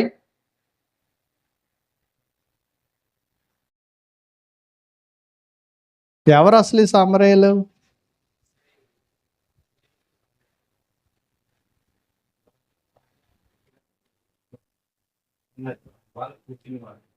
ఓకే, అది లాంగ్ బ్యాక్ హిస్టరీలోకి వెళ్ళినట్లయితే చెదిరిపోబడినటువంటి ఇశ్రాయేలీయులు, ఈ 12 గోత్రాల వారు ఈ దేశాల మీదకి యుద్ధాలు వచ్చినప్పుడు కొంతమంది ఐగుప్తుకు, కొంతమంది అషూరుకు, కొంతమంది బబులోనుకు, ఇలాగా ఏ రాజ్యం వారు వచ్చి దండయాత్ర చేసి అప్పుడు బలంగా ఉన్నటువంటి యూదులందరినీ కూడా బానిసలుగా దాస్యంలోనికి వివిధ ప్రాంతాలకి తీసుకెళ్ళిపోయారు. ఇక్కడ ఇంకా ఇశ్రాయేల్ వారు ఇక్కడ ఎవరో లేరు. వివిధ ప్రాంతాలకు వెళ్ళిపోయినటువంటి వారు అందరూ ఆ దేశాల్లో ఉన్నారు కదా, అక్కడ నివాసం మొదలుపెట్టారు, అక్కడ కుటుంబాలతో ఉన్నారు. అక్కడ కొంతమంది అవకాశం ఉన్నటువంటి వారందరూ కూడా నిజదేవుణ్ణి ఆరాధించేటటువంటి వారు, అవకాశం లేనటువంటి వారు ఆ ప్రాంతంలో ఉన్నటువంటి దేవుళ్ళుగా చేసుకుని వాళ్ళే మరి ఆ కల్చర్కి అలవాటు పడిపోయి అక్కడ విగ్రహారాధన చేసేటటువంటి. ఇంకా చూసుకున్నట్లయితే యూదుల్లో స్త్రీలు లేనప్పుడు ఆ దేశంలో ఎవరుంటే వాళ్ళని వివాహం చేసుకుని వాళ్ళకి పిల్లలు పుట్టడం. అలాగా ఏమైందంటే కొంతకాలానికి వీళ్ళ యొక్క గోత్రం, వీళ్ళ యొక్క తెగ, వీళ్ళ యొక్క పరిస్థితి కూడా మారిపోయింది. పూర్తిగా మిశ్రిత జనాంగం కింద తయారైపోయారు. ఇలాగా మిశ్రిత జనాంగం ఉన్న ఎజ్రా నెహెమియా టైంలో వీళ్ళందరూ ఒక రాజు దగ్గర ఒక ఆర్జీ తీసుకుని బయలుదేరి, మేము వెళ్ళి మా దేవాలయాన్ని కట్టుకుంటాం, మాకు పర్మిషన్ ఇమ్మని చెప్పి అడిగి వీళ్ళందరూ బయలుదేరి యెరూషలేముకి ప్రయాణమయ్యి వచ్చారు. అప్పుడు వచ్చినటువంటి వారు చాలామంది వచ్చారు. చాలామంది వచ్చిన తర్వాత ఒక సర్టెన్ పాయింట్ దగ్గరికి వచ్చేసరికి వీళ్ళు ఏమన్నారు, ఎజ్రా నెహెమియాలు, ఇందులో మీ గోత్రం పర్ఫెక్ట్గా ఉన్నటువంటి వారు అందరూ కూడా మీరు, అంటే మిశ్రితం కాబడలేనటువంటి వారు అందరూ యెరూషలేము దగ్గరికి రండి, అందరం కలిసి అక్కడ దేవాలయాన్ని కడదాం అన్నారు. మిశ్రితం అయిపోయినటువంటి వాళ్ళందరూ కూడా మీరు ఇక్కడే ఉండిపోండి అన్నారు. ఎప్పుడైతే ఈ డిఫరెన్స్, మేము యూదులమే, మీరు యూదులే, మేము చెరపట్టుబడిపోయాం, మేము బానిసత్వంలోకి వచ్చాం, మీరు బానిసత్వం, మనందరం కలిసే ఉన్నాం, కానీ బయలుదేరి తిరిగి దేవాలయం కట్టుకోవడానికి వచ్చినప్పుడు ప్యూరిటీ, అక్కడికి వచ్చేసరికి కరెక్ట్గా ఉన్న వాళ్ళని, లేనటువంటి వారందరినీ ఇక్కడ విడిచిపెట్టారు. మరి వీళ్ళందరూ ఏం చేశారు, ఇక్కడ వీళ్ళు ఒక దేవాలయాన్ని ఇక్కడ కట్టుకున్నారు, ఈ కొండ మీద ఒక దేవాలయాన్ని, వాళ్ళు అక్కడికి వెళ్ళిన వాళ్ళు అక్కడ ఒక దేవాలయాన్ని కట్టుకున్నారు. కొంతకాలం అయ్యేసరికి ఈ యూదులకి సమరయులకి, ఎందుకంటే చాలా టెన్షన్, అలాగ అసలు వాళ్ళ ద్వారా వెళ్తే పాపం అంటుకుంటుందేమో అని యూదులు వాళ్ళ సమరయ ప్రాంతంలోకి వెళ్ళడానికే, సమరయులతో మాట్లాడడానికే, సమరయులతో సాంగత్యం చేయడానికే ఇష్టపడేటటువంటి వారు కాదు. ఎందుకంటే యూదులు సమరయులతో సాంగత్యము చేయరు, వాళ్ళు పాపం చేసేటటువంటి వారు మిశ్రిత జనాంగం అని వీళ్ళు ఒక అభిప్రాయం, వీళ్ళకి ఒక ప్రీ ఆక్యుపైడ్ థాట్. యూదులకి అందరికీ కూడా ఆల్రెడీ ఒక, దాన్ని ఏమంటారంటే,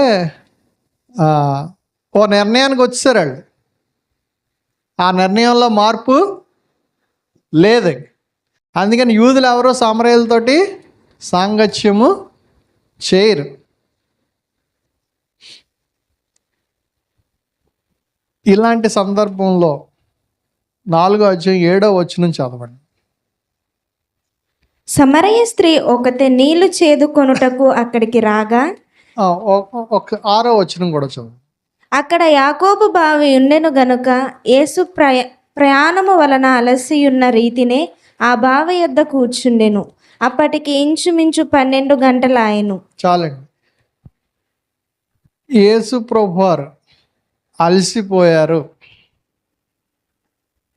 అలసి బావి దగ్గర. జనరల్గా యూదులు ఎవరో సమరయ ప్రాంతంలో ప్రయాణం చేయరు. ఈయన సమరయ ప్రాంతం గుండానే తీసుకొచ్చాడు వీళ్ళ శిష్యులందరినీ. అంతకు ముందు జరిగినటువంటి సన్నివేశం చూసినట్లయితే శిష్యులందరూ కూడా యేసు ప్రభు దగ్గరికి అనేక మంది వస్తూ ఉంటే, ఈయనకంతా చాలా బిజీ లైఫ్. ఈ అవసరంతో వచ్చాడంటే అందరినీ స్వస్థపరచడం, బాగు చేయడం, మాట్లాడడం, పంపించడం, ఒకళ్ళ తర్వాత ఒకరు అలా వస్తానే ఉన్నారు. ఈయన పని చేసుకుంటానే ఉన్నాడు. ఈ లోపల జనాలు పెరిగిపోతూ ఉన్నారు. యోధా ప్రాంతాన్ని విడిచిపెట్టి గలిలీ దేశాన్ని వైపు వచ్చాడు. గలిలీ దేశం వెళ్తున్న సందర్భంలో, గలిలీ ఎలాగెళ్తారు, మామూలుగా తిరిగి వెళ్ళిపోతారు. సమరయ ప్రాంతంలో నుండి వెళ్ళరు ఎవరు యూదులు, ఎందుకంటే వాళ్ళతో సాంగత్యం చేయరు. కానీ యేసుప్రభు వారు ఇలాగా సమరయ ప్రాంతం గుండా తీసుకొచ్చాడు. ఈ తీసుకురావడంలో ఉద్దేశం ఏమిటి అని చూసినట్లయితే, ఈ అధ్యాయం అంతా చదివితే మనకు అర్థమవుతుంది. 3వ అధ్యాయంలో చెప్పాడు, దేవుడు లోకమును ఎంతగానో ప్రేమించు. లోకంలో సమరయులు కూడా ఉన్నారు, పాపాత్ములు కూడా ఉన్నారు. వాళ్ళని కూడా దేవుడు ప్రేమించాడు. సమరయ ప్రాంతం గుండా వచ్చి ఆయన అలసిపోయి అక్కడ బావి దగ్గర కూర్చున్నాడు. అలసిపోయి కూర్చోడు. ఎందుకు అలసిపోయినా?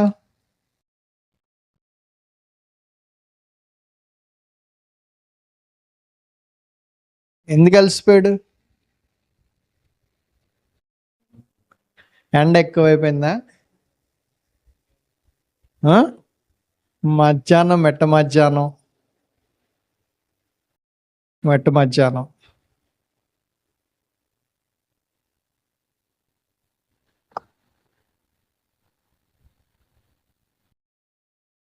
ఒక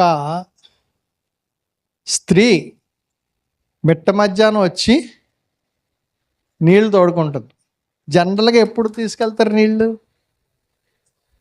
ఉదయం కానీ సాయంత్రం కానీ తీసుకెళ్తారు. అక్కడ ఉన్న వాళ్ళందరూ ఎవరు? సమరయులే. అసలే వాళ్ళందరూ పాపాత్ములు, అంతే కదా యూదుల దృష్టిలో. అందులోనూ సమరయ స్త్రీలు వచ్చేటువంటి సందర్భంలో రాలేనటువంటి పరిస్థితి ఈవిడికి, ఈ సమరయ స్త్రీది. అంటే రెండింతలు అధికంగా వెలివేయబడినటువంటిది. సమరయులే వెలివేయబడినటువంటి వారు. ఈ స్త్రీ డబల్ అవుట్ క్యాస్ట్, రెండింతలు ఎక్కువగా. అంటే సమరయుల్లో కూడా ఈవిడ గుర్తింపు లేదు. వస్తే ఈవిడ ముఖం చూస్తే ఏమనుకుంటారో, ఈవిడిని చూస్తే ఏం తిట్టుకుంటారో, వీళ్ళు బాధపడలేక వాళ్ళు ఎవరూ లేని సమయంలో నేను వెళ్ళి నీళ్లు తెచ్చుకోవాలి అనుకుని మెట్ట మధ్యాహ్నం బయలుదేరి ఈవిడ వస్తుంది. ఈవిడ రాకముందే ఈయన వెళ్ళి అక్కడ కూర్చున్నాడు. కూర్చునేసరికి దానికి ముందు జరిగినటువంటి ఇన్సిడెంట్ ఏంటంటే, శిష్యులు ఆకలేస్తుంది ఏమన్నా తిందామంటే మీరు ఊళ్ళోకి వెళ్ళి ఏమన్నా తీసుకురండి అంటే శిష్యులందరూ కూడా ఊళ్ళోకి వెళ్ళారు. ఎందుకు? ఆహారం ఏమన్నా తీసుకురావడానికి. అది ఇన్సిడెంట్. ఈ లోపల ఈయన వెళ్ళి అక్కడ అలసిపోయి కూర్చున్నాడు. ఈయనకి అలసట ఎందుకు వచ్చింది? శిష్యులకు రాలేదా? ఆయనతో పాటు పర్యటన చేసి వచ్చారు కదా.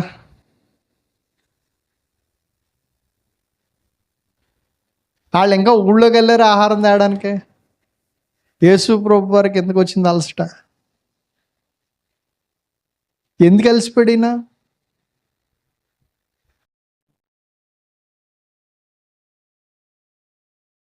ఈయన వచ్చిన పనేటి, ఈయన చేస్తున్న పనేటి? ఈయన ఓ పని మీద వచ్చాడు. దేవుడు ఈయన ఓ పని మీద పంపించాడు. ఓ పని మీద వచ్చాడు. ఆ పని చేయడానికి వస్తున్న సందర్భంలో ఫస్ట్లో 2వ అధ్యాయంలోనే ఓ పెళ్ళికి వెళ్ళాడు ఈయన. పెళ్ళికి వెళ్తే వాళ్ళ అమ్మగారు వచ్చి ఏం చెప్పింది? ద్రాక్షారసం అయిపోయింది, ఆ యజమాని బాధపడుతున్నాడు, ఆయన సంగతి ఏంటో చూడాలి. అమ్మ నా పని ఇంకా ఇప్పుడు నా సమయం ఇంకా రాలేదన్నాడు. కానీ ఆవిడ చెప్పిన పని చేయకుండా మానలేదు. ఏం చెప్పాడు? నా సమయం ఇంకా రాలేదు, నా పని ఏటో, నేనేటో, నా ఉద్దేశం ఏంటో ఇవన్నీ కూడా డిఫరెంట్. కానీ ఇక్కడ ఏమైంది? ద్రాక్షారసం అయిపోయింది. ద్రాక్షారసం కోసం ఈయన పని చేయాల్సి వచ్చింది. చేశాడా? అంటే ఈయన ఒక పని మీద వస్తే మధ్యలో ఒక ఆటంకం వచ్చింది. ఈయన ఒక పని మీద ఉన్నాడు. ఈయన పని ఏంటి? నశించిన దాన్ని వెతికి రక్షించడానికి, లోకంలో ఉన్న పాపాన్ని తీసివేయడానికి. ఈయన వచ్చిందే చనిపోవడానికి, అంతే కదా. సిలువ మరణం పొందడానికి ఈయన వచ్చాడు. ప్రవక్తలందరూ కూడా అదే చెప్పాడు. ఆయన ఆ పని మీద వచ్చాడు, ఈ లోకానికి వచ్చాడు. ఆయన ఒక బలిగా అర్పింపబడాలి. ఆయన వచ్చిన పని వేరు. కానీ 2వ అధ్యాయంలోకి ఏమైంది? ఓ పెళ్ళికి వెళ్తే పెళ్ళిలో ద్రాక్షారసం అయిపోయింది. అక్కడ మొట్టమొదటి సూచక్రియ అని గ్రంథకర్త చెప్పాడు. చాలా బాగుంది. అంటే ఎవరైనా సరే ముందు మంచి ద్రాక్షారసం పోసి చివరిని కల్తీది పలచగా ఉన్నది ఇస్తారు. కానీ ఇదేంటి ఎంత బాగుంది అంటే ఎవరు ఊహించినట్టుగా అక్కడ సూచక్రియ నీళ్లుని ద్రాక్ష రసంగా యేసు ప్రభు వారు మార్చడం. అక్కడి నుంచి మొదలు పెడితే ఒకటి ఒకటి ఒకటి అనేకమైన సూచక్రియలు, అనేకమైనటువంటి విషయాలు. ఎలాగా, ఈయన ఎక్కడో గృహంలో ఉంటే ఆ పైకప్పు తిప్పేసి పైనుంచి కిందకి ఈయన సీరియస్ టీచింగ్లో ఉంటాడు, శిష్యులతోటి బోధ చేస్తూ ఉంటాడు. మళ్ళీ ఇంకొక ఆటంకం, ఈయన ఒక ప్రాంతం నుంచి ఎవరినో రక్షించడానికి, ఎవరినో బాగోలేదని చూడడానికి వెళ్తూ ఉంటే రక్తస్రావం కలిగినటువంటి స్త్రీ ఎలాగో అలాగో వచ్చి ముందు ఆయన అంగీని పట్టుకుంటే వెంటనే ఆయన ఆగిపోయి, నా నుంచి ప్రభావము వెళ్ళిపోయింది, ఎవరు నన్ను టచ్ చేసింది, నన్ను ఎవరు ముట్టుకున్నారు అంటే శిష్యులందరూ ఏం చెప్పారు అక్కడ? ఏంటి నువ్వు అడిగి ప్రశ్న ఏమన్నా మంచి ప్రశ్న అడిగితే ఇంతమంది జనంలో కుక్కిరిసేసుకుని ఒకళ్ళొకళ్ళు తోసుకుని వెళ్ళిపోతుంటే నిన్ను పట్టుకున్న వాళ్ళు ఎవరన్నా అడిగితే మేము ఏం చెప్తాం? మేము చెప్తాం? దోసుకుంటూ వెళ్ళిపోతాం. చూడండి, మనకి ప్రొసెషన్ జరుగుతుంది, ఎలక్షన్లో తిరిగాం కదా మొన్నటిదాకా, జనాలు అందరూ వెళ్ళిపోతుంటే నన్ను పట్టుకున్న వాళ్ళు ఎవరు, నాలోని ప్రభావం వెళ్ళిపోయింది అంటే ఇది నువ్వు అడిగి ప్రశ్న ఇదిగా లేదంటే నిజంగా ఆ ప్రభావం ఎందుకు వెళ్ళిపోయిందో ఆమె స్వస్థపడడం, ఆమె ఒప్పుకోవడం. అంటే ఆయన ఒక పని మీద ఉన్నప్పుడు ఒక ఆటంకము వస్తుంది. ఇలాగా అనేకమైనటువంటి ఆటంకాలు తోటి ఆయన బాగా అలసిపోయి ఉన్నాడు. అనేకమైనటువంటి ఆటంకం, ఆయన చేసినవి అన్నీ కూడా సూచిక మంచి పనులే, కానీ ఆయన వచ్చిన పని వేరు, జరుగుతున్నటువంటి విషయాలు వేరు. అందుకే నేను ఏం చేస్తున్నాడంటే, హీ నోస్ అక్కడికి ఒక స్త్రీని కలవడానికి వెళ్తా ఉన్నాడు, ఆమె ద్వారా ఒక మంచి కార్యాన్ని జరిపింపబోతా ఉన్నాడు. ఆమెకి చాలా అవసరత ఉన్నదని ఎరిగినటువంటి వాడు. He knows the needs of the people. మానవునికి ఉన్నటువంటి అవసరతను ఎరిగినటువంటి వాడు ఏం చేస్తాడంటే ఆ మానవుడు ఎప్పుడు వస్తాడా అని కనిపెట్టడానికి ఆమె కన్నా ముందుగా వెళ్ళి అక్కడ అలసిపోయి కూర్చున్నాడు. అలసిపోయాడు, కూర్చున్నాడు. ఎవరి కోసం కనిపెడుతున్నాడు? స్త్రీ కోసం కనిపెడతా ఉన్నాడు. ఇక్కడ మనం చూసినట్లయితే చాలా చాలా వండర్ఫుల్ కాన్వర్జేషన్ మనకి కనబడుతుంటుంది. ఒకసారి ఆ ఇంటరప్షన్స్, ఆటంకాలు, విఘాతాలు అనేటటువంటివి ఎలాగొచ్చినాయి ఏంటి అనేటటువంటి మన విషయాలు చూసినట్లయితే 2వ అధ్యాయం 1-3 వచనాల్లో చూసినట్లయితే అక్కడ చెప్తూ ఉంటాడు నీళ్ళని ద్రాక్షారసంగా మార్చడం.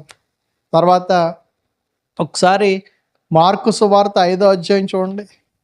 మార్కు సువార్త 5వ అధ్యాయం, లేదంటే మత్తయి సువార్త 9వ అధ్యాయం చూడండి. ఒకసారి మత్తయి సువార్త 9వ అధ్యాయం 18 నుంచి 22 వరకు చదవండి.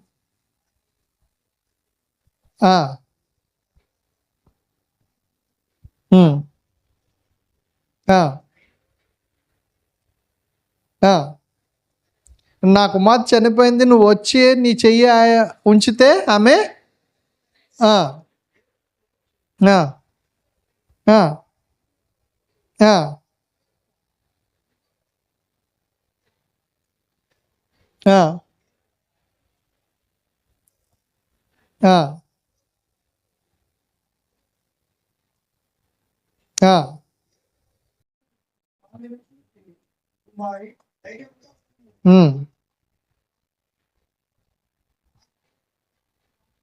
చాలండి.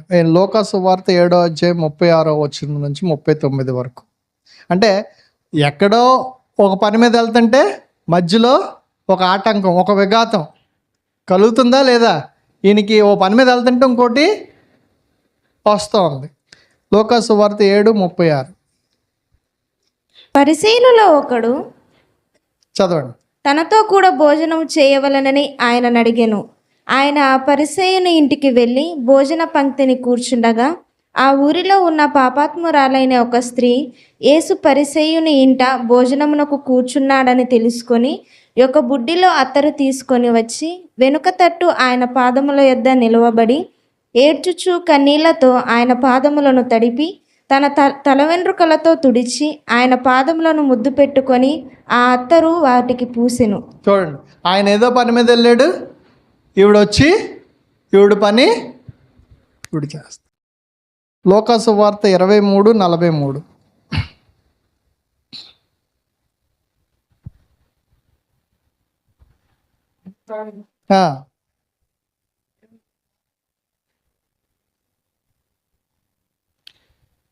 నాతో కూడా పరదేశంలో ఉందని నిత్యముగా చెప్పు. ఆయన అక్కడ చనిపోతున్నాడు, ఈ లోపల ఇక్కడ అడిగితే అప్పుడు ఆయన్ని కూడా, ఈయన పని వేరు, మధ్యలో ఈయన కూడా నాతో పాటు ఉంటాడు. అంటే ఆయన ఏం పని చేస్తున్నా ఏదో ఒక ఆటంకం, విఘాతం ప్రతిదానికి కూడా వస్తూ ఉంది. వచ్చే సందర్భంలో ఆయన ఇదిగో ఒక అవసరత ఎరిగినటువంటి స్త్రీ దగ్గరికి వెళ్ళాలనే ఉద్దేశంతో ఈయన గలిలయ దేశంలోనికి వచ్చినప్పుడు సమరయ గుండా వెళ్ళవలసి వెళ్తా ఉన్నాడు. అక్కడ యాకోబు బావి దగ్గర కూర్చుని వెయిట్ చేస్తూ ఉన్నాడు. ఎవరి కోసం? ఎవరైతే అవసరతలో ఉన్నారో, ఎవరైతే ప్రభు యొక్క అవసరత ఉన్నదో, ఎవరైతే రక్షింపాలని రక్షణ కోరుకుంటున్నారో వారి కోసం ఆయన వెయిట్ చేస్తున్నాడు. మరి మనం ఎవరి కోసం వెయిట్ చేస్తామో ఎప్పుడైనా? సువార్థికులు, బోధ చేసేటటువంటి వారు మనం వెళ్ళేసరికి అందరు రెడీగా ఉంటే చెప్పేస్తాం. మనం మాత్రం ఎక్కడ వెయిట్ చేయం. అంటే మనం ఎంత సిద్ధంగా ఉందండి అయ్యగారు వచ్చిండంటే అప్పుడు వెళ్ళిపోతాం. మనం వెళ్ళి కూర్చుని వాళ్ళు వచ్చే వాళ్ళు 12 గంటలకు వస్తుందని తెలిసే ఈయన అక్కడికి వెళ్ళి కూర్చుని వెయిట్ చేస్తున్నాడు. అంటే అవసరతలో ఉన్నవారి యొక్క అవసరతను ఎరిగిన వాడే అక్కడ ముందుగా వచ్చి ఆ అవసరత తీర్చడానికి ఆయన వెయిట్ చేస్తాం. సువార్థికులు, బోధకులు మనం ఆ విషయాల్ని గమనించాలి. We have to wait for others. ఇతరుల యొక్క అవసరతలు తీర్చడంలో మనం ఎంత సమయాన్ని కూర్చుని వాళ్ళ కోసం ఓపికగా కనిపెడతా ఉన్నాం అనేటువంటి విషయాలు. ఇక్కడ కొన్ని విషయాలు మనం గమనించాలి. ప్రెజిడీస్ అనేటటువంటి విషయం అంటే దురాభిమానం, ఒక జడ్జిమెంట్, విచారణ లేని నిర్ణయం. ప్రెజిడీస్ అంటే ఒక వ్యక్తి గురించి కానీ, ఒక సమాజం గురించి కానీ ఒక నిర్ణయానికి వచ్చేయడం. యూదులు సమరయులతో సాంగత్యము చేయరు. ఎందుకంటే వాళ్ళకు ఒక ప్రెజిడీస్, యూదులకు ఒక ప్రెజిడీస్. ఎందుకని? మేము మా బ్రీడ్ ఒరిజినల్ బ్రీడ్, మీరు మిశ్రిత జనాంగం, మీరు పాపులు, కాబట్టి మేము మీతోటి సాంగత్యము. అంటే ఆల్రెడీ వాళ్ళు ఒక నిర్ణయానికి ఎరైవ్ అయిపోయారు. ఇంకా నిర్ణయంలో మార్పు ఉండదు. దాన్నే ప్రెజిడీస్ అనేటువంటి మాట వాడతాం. అంటే విచారణ లేని నిర్ణయం. ఓ నిర్ణయానికి వచ్చారు, ఇంక దాని మీద విచారణ అనేటటువంటిది లేదు. ఇంకా దురాభిమానం, ఒక అభిప్రాయానికి వచ్చారు. ఇలాంటి సందర్భంలో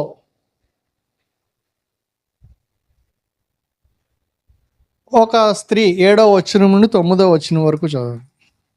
సమరయ స్త్రీ ఒకతే నీళ్లు చేదుకొనుటకు అక్కడికి రాగా యేసు నాకు దాహమునకిమ్మని ఆమెను అడిగెను.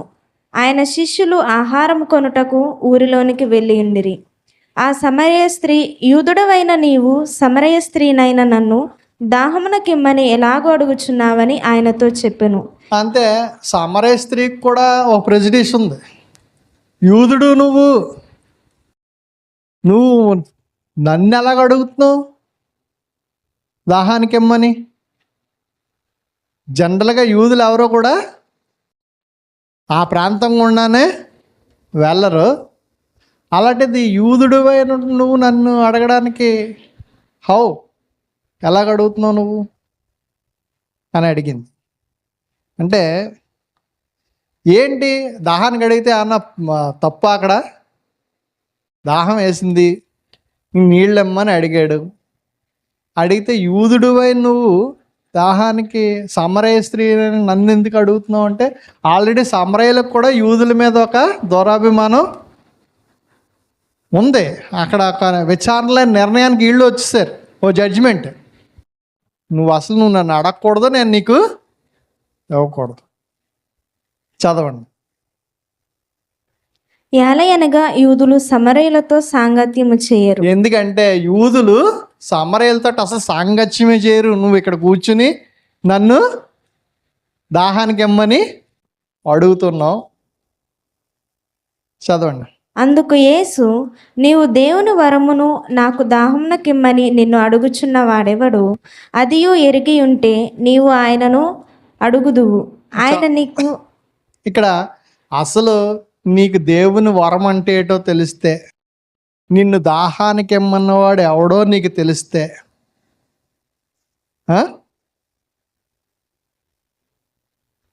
అక్కడ ఇంకా చదవండి. నీవు ఆయనను అడుగుదువు, ఆయన నీకు జీవజలం ఇచ్చునని ఆమెతో చెప్పెను. ఆ విషయం నీకు తెలిస్తే ఆయన్నే నువ్వు అడుగుతావు. దేవుని వరం అంటే ఏటో తెలిసి నిన్ను దాహానికి ఇమ్మన్న వారు ఎవరో నీకు తెలిస్తే ఆయన్నే నువ్వు ఇవ్వమని అడుగుతావు. ఎందుకంటే ఆయన నీకు జీవజలాన్ని ఇస్తాడు. ఆయన నిన్ను అడిగేటటువంటి వాడు ఎవరో కూడా నీకు తెలీదు అని చెప్పాడు. ఇంకా ముందుకి చదవండి. అప్పుడు ఆ స్త్రీ, అయ్యా, ఈ బావి లోతైనది, చేదు కొనుటకు నీకేమీ లేదే, ఆ జీవజలము ఎలాగు నీకు దొరకును? అసలు జీవజలం అంటే ఏంటి అని చూసుకున్నట్లయితే ఎప్పుడు వచ్చేటటువంటిది. ఈ బావి చాలా లోతైనది, నీ దగ్గర తోడుకోవడానికి ఏమీ లేదు, అసలు ఆ జీవజలం ఎలాగొస్తుంది అని అడిగింది. ఈయనేం చెప్పాడు? తానును తన కుమారులను పశువులను ఈ బావి నీళ్లు త్రాగి మాకిచ్చిన మన తండ్రి అయిన యాకోబు కంటే నీవు గొప్పవాడవా అని ఆయనను అడిగెను. ఇంకా అడిగింది, అసలు నువ్వు మాకు ఈ బావిని యాకోబు ఇచ్చాడు, నువ్వు యాకోబు కన్నా గొప్పవాడు పెట్టి యాకోబు బావి దగ్గర ఉంది, నువ్వు యాకోబు కన్నా గొప్పవాడు. చదవండి. అందుకు యేసు, ఈ నీళ్లు త్రాగు ప్రతివాడును మరలా దప్పిగొనును, నేనిచ్చు నీళ్లు త్రాగు వాడెప్పుడును దప్పిగొనడు. అది యాకోబు బావిలో నీళ్లు తాగితే నీకు మళ్ళీ దాహం వేస్తుంది, కానీ ఒకవేళ నేను ఇచ్చే నీళ్లు తాగితే నీకు దాహము ఉండదు అని చెప్పాడు. తర్వాత ఏముంది ఆవిడ? నేను వానికిచ్చు నీళ్లు నిత్య జీవమునకై వానిలో ఊరిడి నీటి బుగ్గగా ఉండునని ఆమెతో చెప్పెను. అది నేను ఇచ్చే నీళ్లు తాగితే నిత్యజీవం, ఎప్పుడూ కూడా దాహము ఉండదని చెప్పాడు. చదవండి, కంటిన్యూ చేయండి. ఆ స్త్రీ ఆయనను చూచి, అయ్యా, నేను దప్పికొనకుండునట్లును చేదుకొనుట కింత దూరము రాకుండునట్లును ఆ నీళ్లు నాకు దయచేయమని అడగగా, ఇంకా వచ్చేసింది. ఇంకా అయితే అసలు నేను ప్రతి మధ్యాహ్నం ఎవరు కనబడకుండా, ఎవరు లేనప్పుడు ఇంత ఎండలో వచ్చి ఈ ఇంత లోతైన బావిలో చేదేసి తోడి ఇవన్నీ పట్టుకెళ్ళే బాధ నాకు లేకుండా నువ్వేదో చెప్తున్నావు కదా, యాకోబు నీళ్ళు తాగితే నాకు దాహం వేస్తుంది, నేను ఇచ్చే నీళ్ళు తాగితే దాహం వేయదు, అది నిత్యజీవం అని చెప్తున్నావు కదా, ఆ నీళ్ళు ఏవో నాకు ఇవ్వమని అడిగింది. మొత్తానికి ఇక్కడ ఒక కాన్వర్సేషన్ జరుగుతుంది. ఎవరెవరికి? యేసు ప్రభు వారికిని ఈ స్త్రీకిని. చాలా ఇంకెవరో లేరు అక్కడ, వీళ్ళిద్దరే ఉన్నారు. శిష్యులేమో భోజనం తేడానికి ఊళ్ళోకి వెళ్ళారు. ఈయనేమో అసలు రాగానే ఈయనకి అన్న లోట, దాహం ఎత్తే ఈయన దాహం తీర్చుకోలేడా? ఆయనకు ఆ పవర్ లేదా? ఉందా లేదా? చచ్చిపోయిన వాళ్ళేమో లేకపోతున్నాడు, కళ్ళు లేని వాళ్ళు కళ్ళు ఇస్తున్నాడు, రక్తస్రావం గలవని స్వస్థపరుస్తున్నాడు. ఇంతకుముందు అనేక మందికి భోజనం లేదంటే ఆ 2 చేపలు రొట్లు ఆశీర్వదిస్తే వాళ్ళందరికీ పంచిపెట్టేస్తే ఇంకా 12 గంపలు. ఇలాంటి కార్యాలన్నీ చేసినటువంటి వాడు ఆయన దాహం వేస్తే తీర్చుకోలేడా? కాకపోతే ఒక కాన్వర్జేషన్ డెవలప్ చేయడానికి. అంటే ఎలాగ అడిగాడు దాహానికి నీళ్ళమ్మని? చూడండి అక్కడ ఫస్ట్ ఆ స్త్రీని ఏమడిగాడు? నాకు దాహమునకిమ్మని ఆమెను అడిగాను. దానికి ఇంకా ముందు నుంచి చదవమ్మ. సమరయ స్త్రీ ఒకతే నీళ్లు చేదుకొనుటకు అక్కడికి రాగా యేసు నాకు దాహంలోకిమ్మని ఆమెను అడిగాను. ఆయన శిష్యులు ఆహారం కొనుటకు ఊరిలోనికి వెళ్ళి ఉండిరి. అంటే ఈయన ఆర్డర్ చేయలేదు, నాకు దాహానికి నీళ్లు అంటే. ఈయన యూదుడు, సామాన్యులు గుండా వెళ్ళరు. ఈయన యేసు ప్రభు వారు ఒక అధికారిగా ఈయన డిమాండ్ చేయలేదు, నీకు ఇష్టమైతే నాకు కొంచెం దాహం వేస్తుంది, దాహానికి ఇమ్మని. అంటే it is on the mercy of her. ఆవిడ ఇవ్వగలిగితే ఇవ్వచ్చు, లేకపోతే మానేయచ్చు అంతే. అడిగాడు, రిక్వెస్ట్ చేశాడు, నాకు దాహానికి ఇమ్మని అడిగితే, అసలు నువ్వు యూదుడు అయి ఉండి నన్ను అలాగ అడుగుతున్నావు? నువ్వు యాకోబు కన్నా గొప్పవాడువా? ఇవన్నీ అడిగితే, నేను ఇచ్చే నీళ్లు తాగితే అసలు దేవుని వరం అంటే ఏంటో తెలిస్తే, నేను ఇచ్చే నీళ్లు తాగితే నువ్వు ఎప్పటికీ దాహం రాదు, అది నిత్య జీవము, నీకు దాహం వేయదు అని చెప్తున్నప్పుడు, సరే అయితే ఆ నీళ్ళు అయ్యో నాకే ఇవ్వమని ఈవిడ అడిగితే ఆయన ఏమన్నాడు? యేసు నీవు వెళ్ళి నీ పెనిమిటిని పిలుచుకొని ఇక్కడికి రమ్మని ఆమెతో చెప్పెను. నీ వెళ్ళి నీ భర్తని తీసుకుని రమ్మంటే అప్పుడు ఆమె ఏముంది? ఆ స్త్రీ నాకు పెనిమిటి లేడనగా లేడు అని చెప్పింది.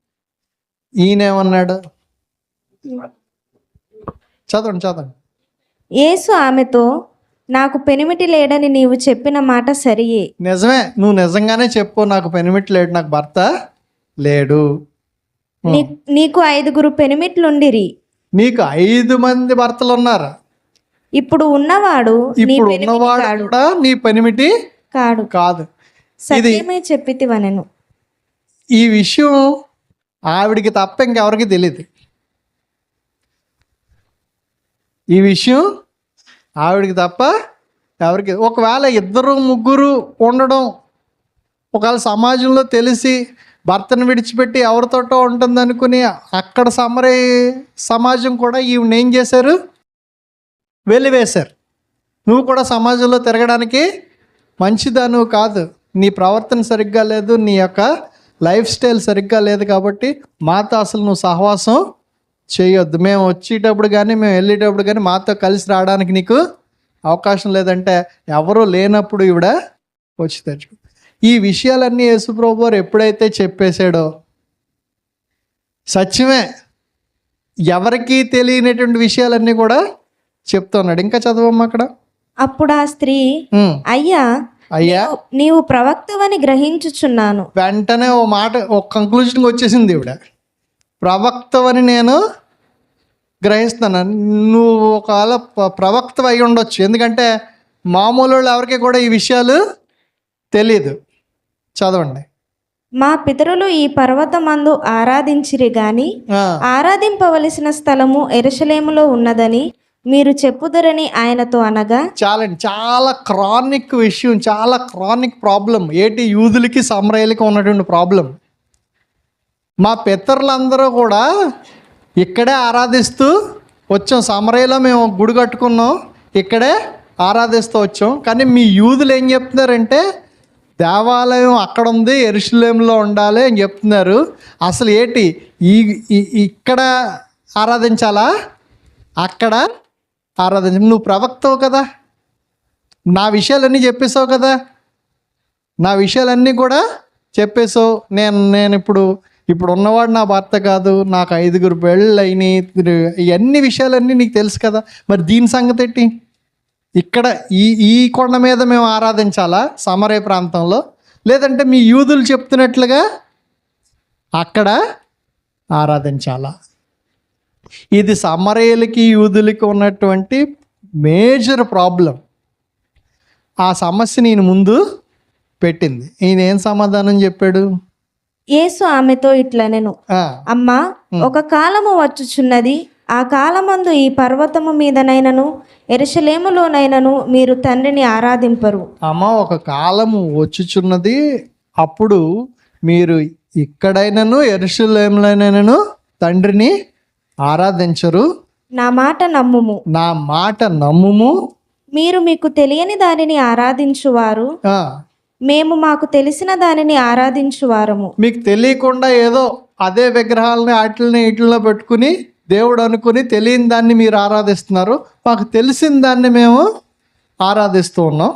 రక్షణ యూదులలో నుండే కలుగుచున్నది. రక్షణ యూదులలో నుండే కలుగుచున్నది. అయితే యథార్థముగా ఆరాధించువారు ఆత్మతోనూ సత్యముతోనూ తండ్రిని ఆరాధించు కాలము వచ్చుచున్నది. అది ఇప్పుడు వచ్చే ఉన్నది. తన్ను ఆరాధించువారు అట్టివారే కావాలనని తండ్రి కోరుచున్నాడు. ఒక వండర్ఫుల్ ఆన్సర్ అక్కడ యేసు ప్రభు వారు ఇచ్చారు. ఏం చెప్తున్నాడంటే, అమ్మ, ఒక కాలం వస్తూ ఉన్నది, ఆ కాలంలో మీరు ఇక్కడ దేవుణ్ణి ఆరాధించరు, అక్కడ దేవుణ్ణి ఆరాధించరు. దేవుణ్ణి ఆరాధించేటువంటి వారు ఆత్మతోనూ సత్యంతోనూ ఆరాధిస్తారు. ఆ కాలం ఇప్పుడు వచ్చే ఉన్నది. అలాగ యథార్థముగా ఆరాధించే వారినే తండ్రి కోరుచున్నాడు. అంటే దేవుణ్ణి ఆరాధించాలి, తండ్రిని ఆరాధించాలి, తండ్రికి నా యొక్క సమస్యల గురించి చెప్పుకోవాలనేటువంటి ఆతృత ఈవిడికి ఉంది. చాలా శ్రమ పడుతుంది. అందుకనే ఎవరికి రానటువంటి ఆ క్లిష్టమైన సమస్య గురించి ప్రవక్తని అడిగింది. ఆయన సమాధానం చెప్పాడు. చెప్పిన తర్వాత నెక్స్ట్ చదవండి. దేవుడు ఆత్మ గనుక ఆయనను ఆరాధించువారు ఆత్మతోనూ సత్యముతోనూ ఆరాధింపవలెను. ఇంకా చదవమ్మా. ఆ స్త్రీ ఆయనతో, క్రీస్తనబడిన మెస్సియా వచ్చునని నేను ఎరుగుదును.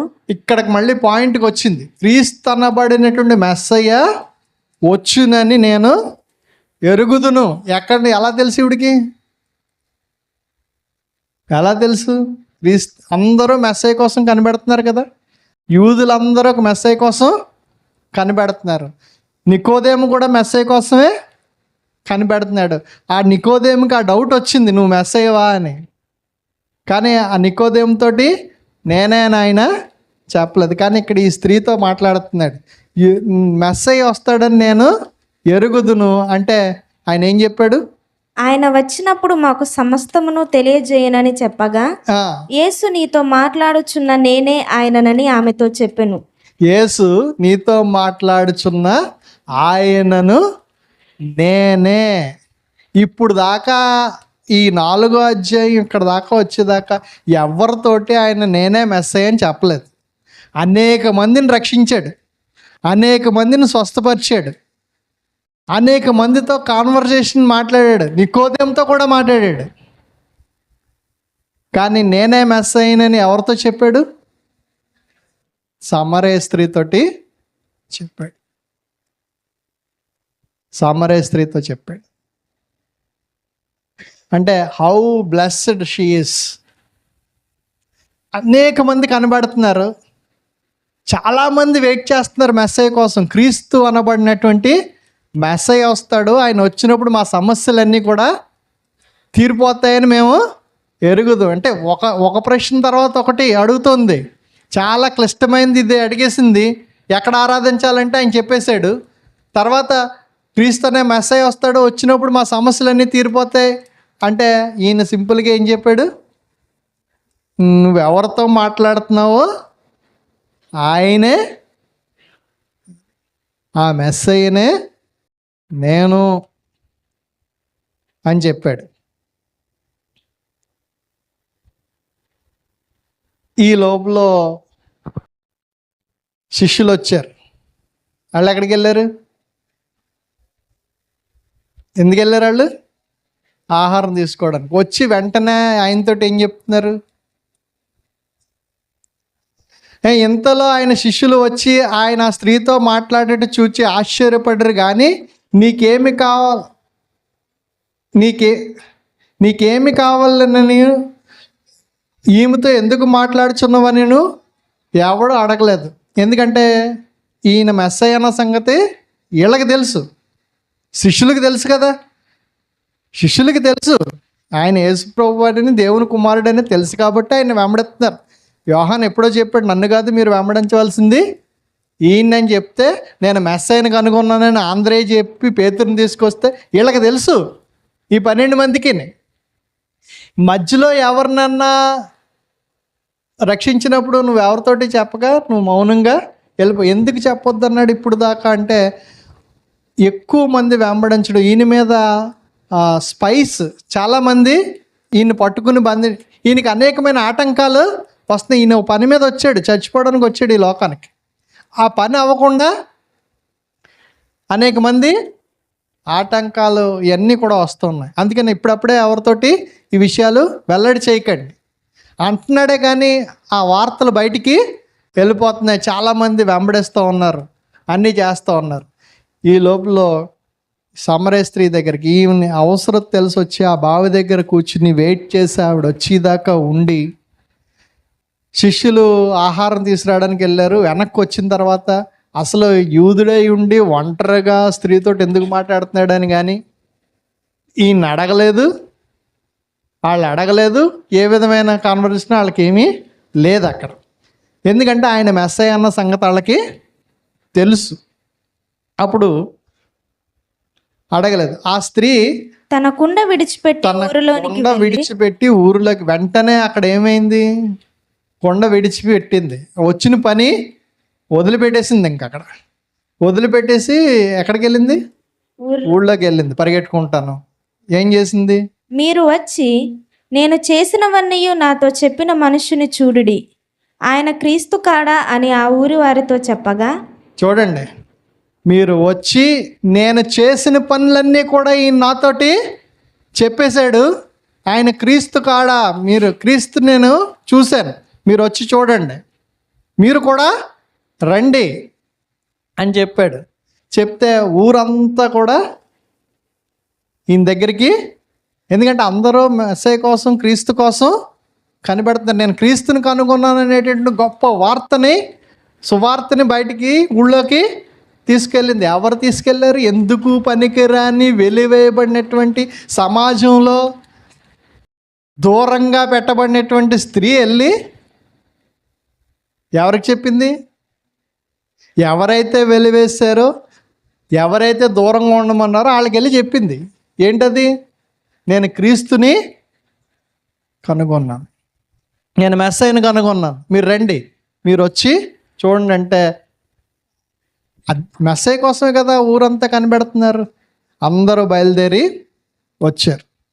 ఇలా వస్తున్న సందర్భంలో శిష్యులు ఎందుకు వెళ్ళారు? వీళ్ళు ఆహారం తేడానికి వెళ్ళారు. ఆకలికి ఏమన్నా తింటావా అని అడిగారు ఈయన్ని వచ్చి. జనరల్గా ఈయనకి ఏమయ్యాలి? పొద్దున్న దాహం వేసింది, తర్వాత ఆకలిగా ఉండి వాళ్ళు బయటికి వెళ్ళి ఏమన్నా తీసుకుని వచ్చారు. వచ్చిన వెంటనే తినాలా వద్దా? ఈయన ఏమన్నాడు వాళ్ళతోటి? అందుకు ఆయన, భుజించుటకు మీకు తెలియని ఆహారం నాకు ఉన్నదని వారితో చెప్పగా. నా ఆహారం వేరు, నా పని వేరు, నేను వచ్చిన పని వేరు, నా ఆహారం వేరు అని చెప్పాడు. ఈయన ఆహారం ఏంటి? అదిగో జనం, ఆత్మీయ అవసరతలు ఉన్నటువంటి వారు, పాపంలో మునిగిపోయి కొట్టుకుపోతున్నటువంటి ఆ చీకటిలో ఉన్నటువంటి వారికి వెలిగివ్వడానికి, వెలిగించడానికి, జీవాన్ని కలుగు చేయడానికి ఈయన వచ్చాడు. నా పని వేరు, నా ఆహారం వేరు, నాకు కడుపు నిండిపోతుంది. ఎందుకంటే ఆల్రెడీ ఈ స్త్రీని రక్షించాడు. ఈ స్త్రీ వెళ్ళి అనేక మందితోటి చెప్పింది. ఈ ఒక్క స్త్రీ వెళ్ళి ఊరు అంతటిని కూడా రక్షించింది. సామరయ ప్రాంతం అంతా కూడా అక్కడ ఇంచుమించు ఆయన ఎన్ని రోజులు ఉన్నాడు అక్కడ? కొన్ని రోజులుండి వాళ్ళందరికీ కూడా ఆయన చెప్పవలసినవి అన్నీ కూడా చెప్పి, దేవుడు లోకాన్ని ఎంతగానో ప్రేమించాడు, నిన్ను రక్షించడానికి, నిన్ను శుద్ధి చేయడానికి, నిన్ను పరిశుద్ధునిగా చేయడానికి ఉన్నాడు అనేటువంటి విషయాన్ని ఆయన బోధించాడు. ఈ విషయాలన్నీ ఎందుకు రాయబడ్డాయి?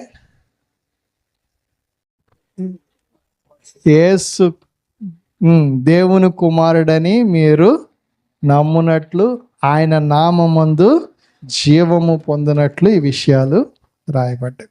దేవుడి కొద్ది మాటలు మన వెనుకల్లో దీవించును గాక. దేవుని చిత్తమైతే తర్వాత విషయాలు తర్వాత చూద్దాం.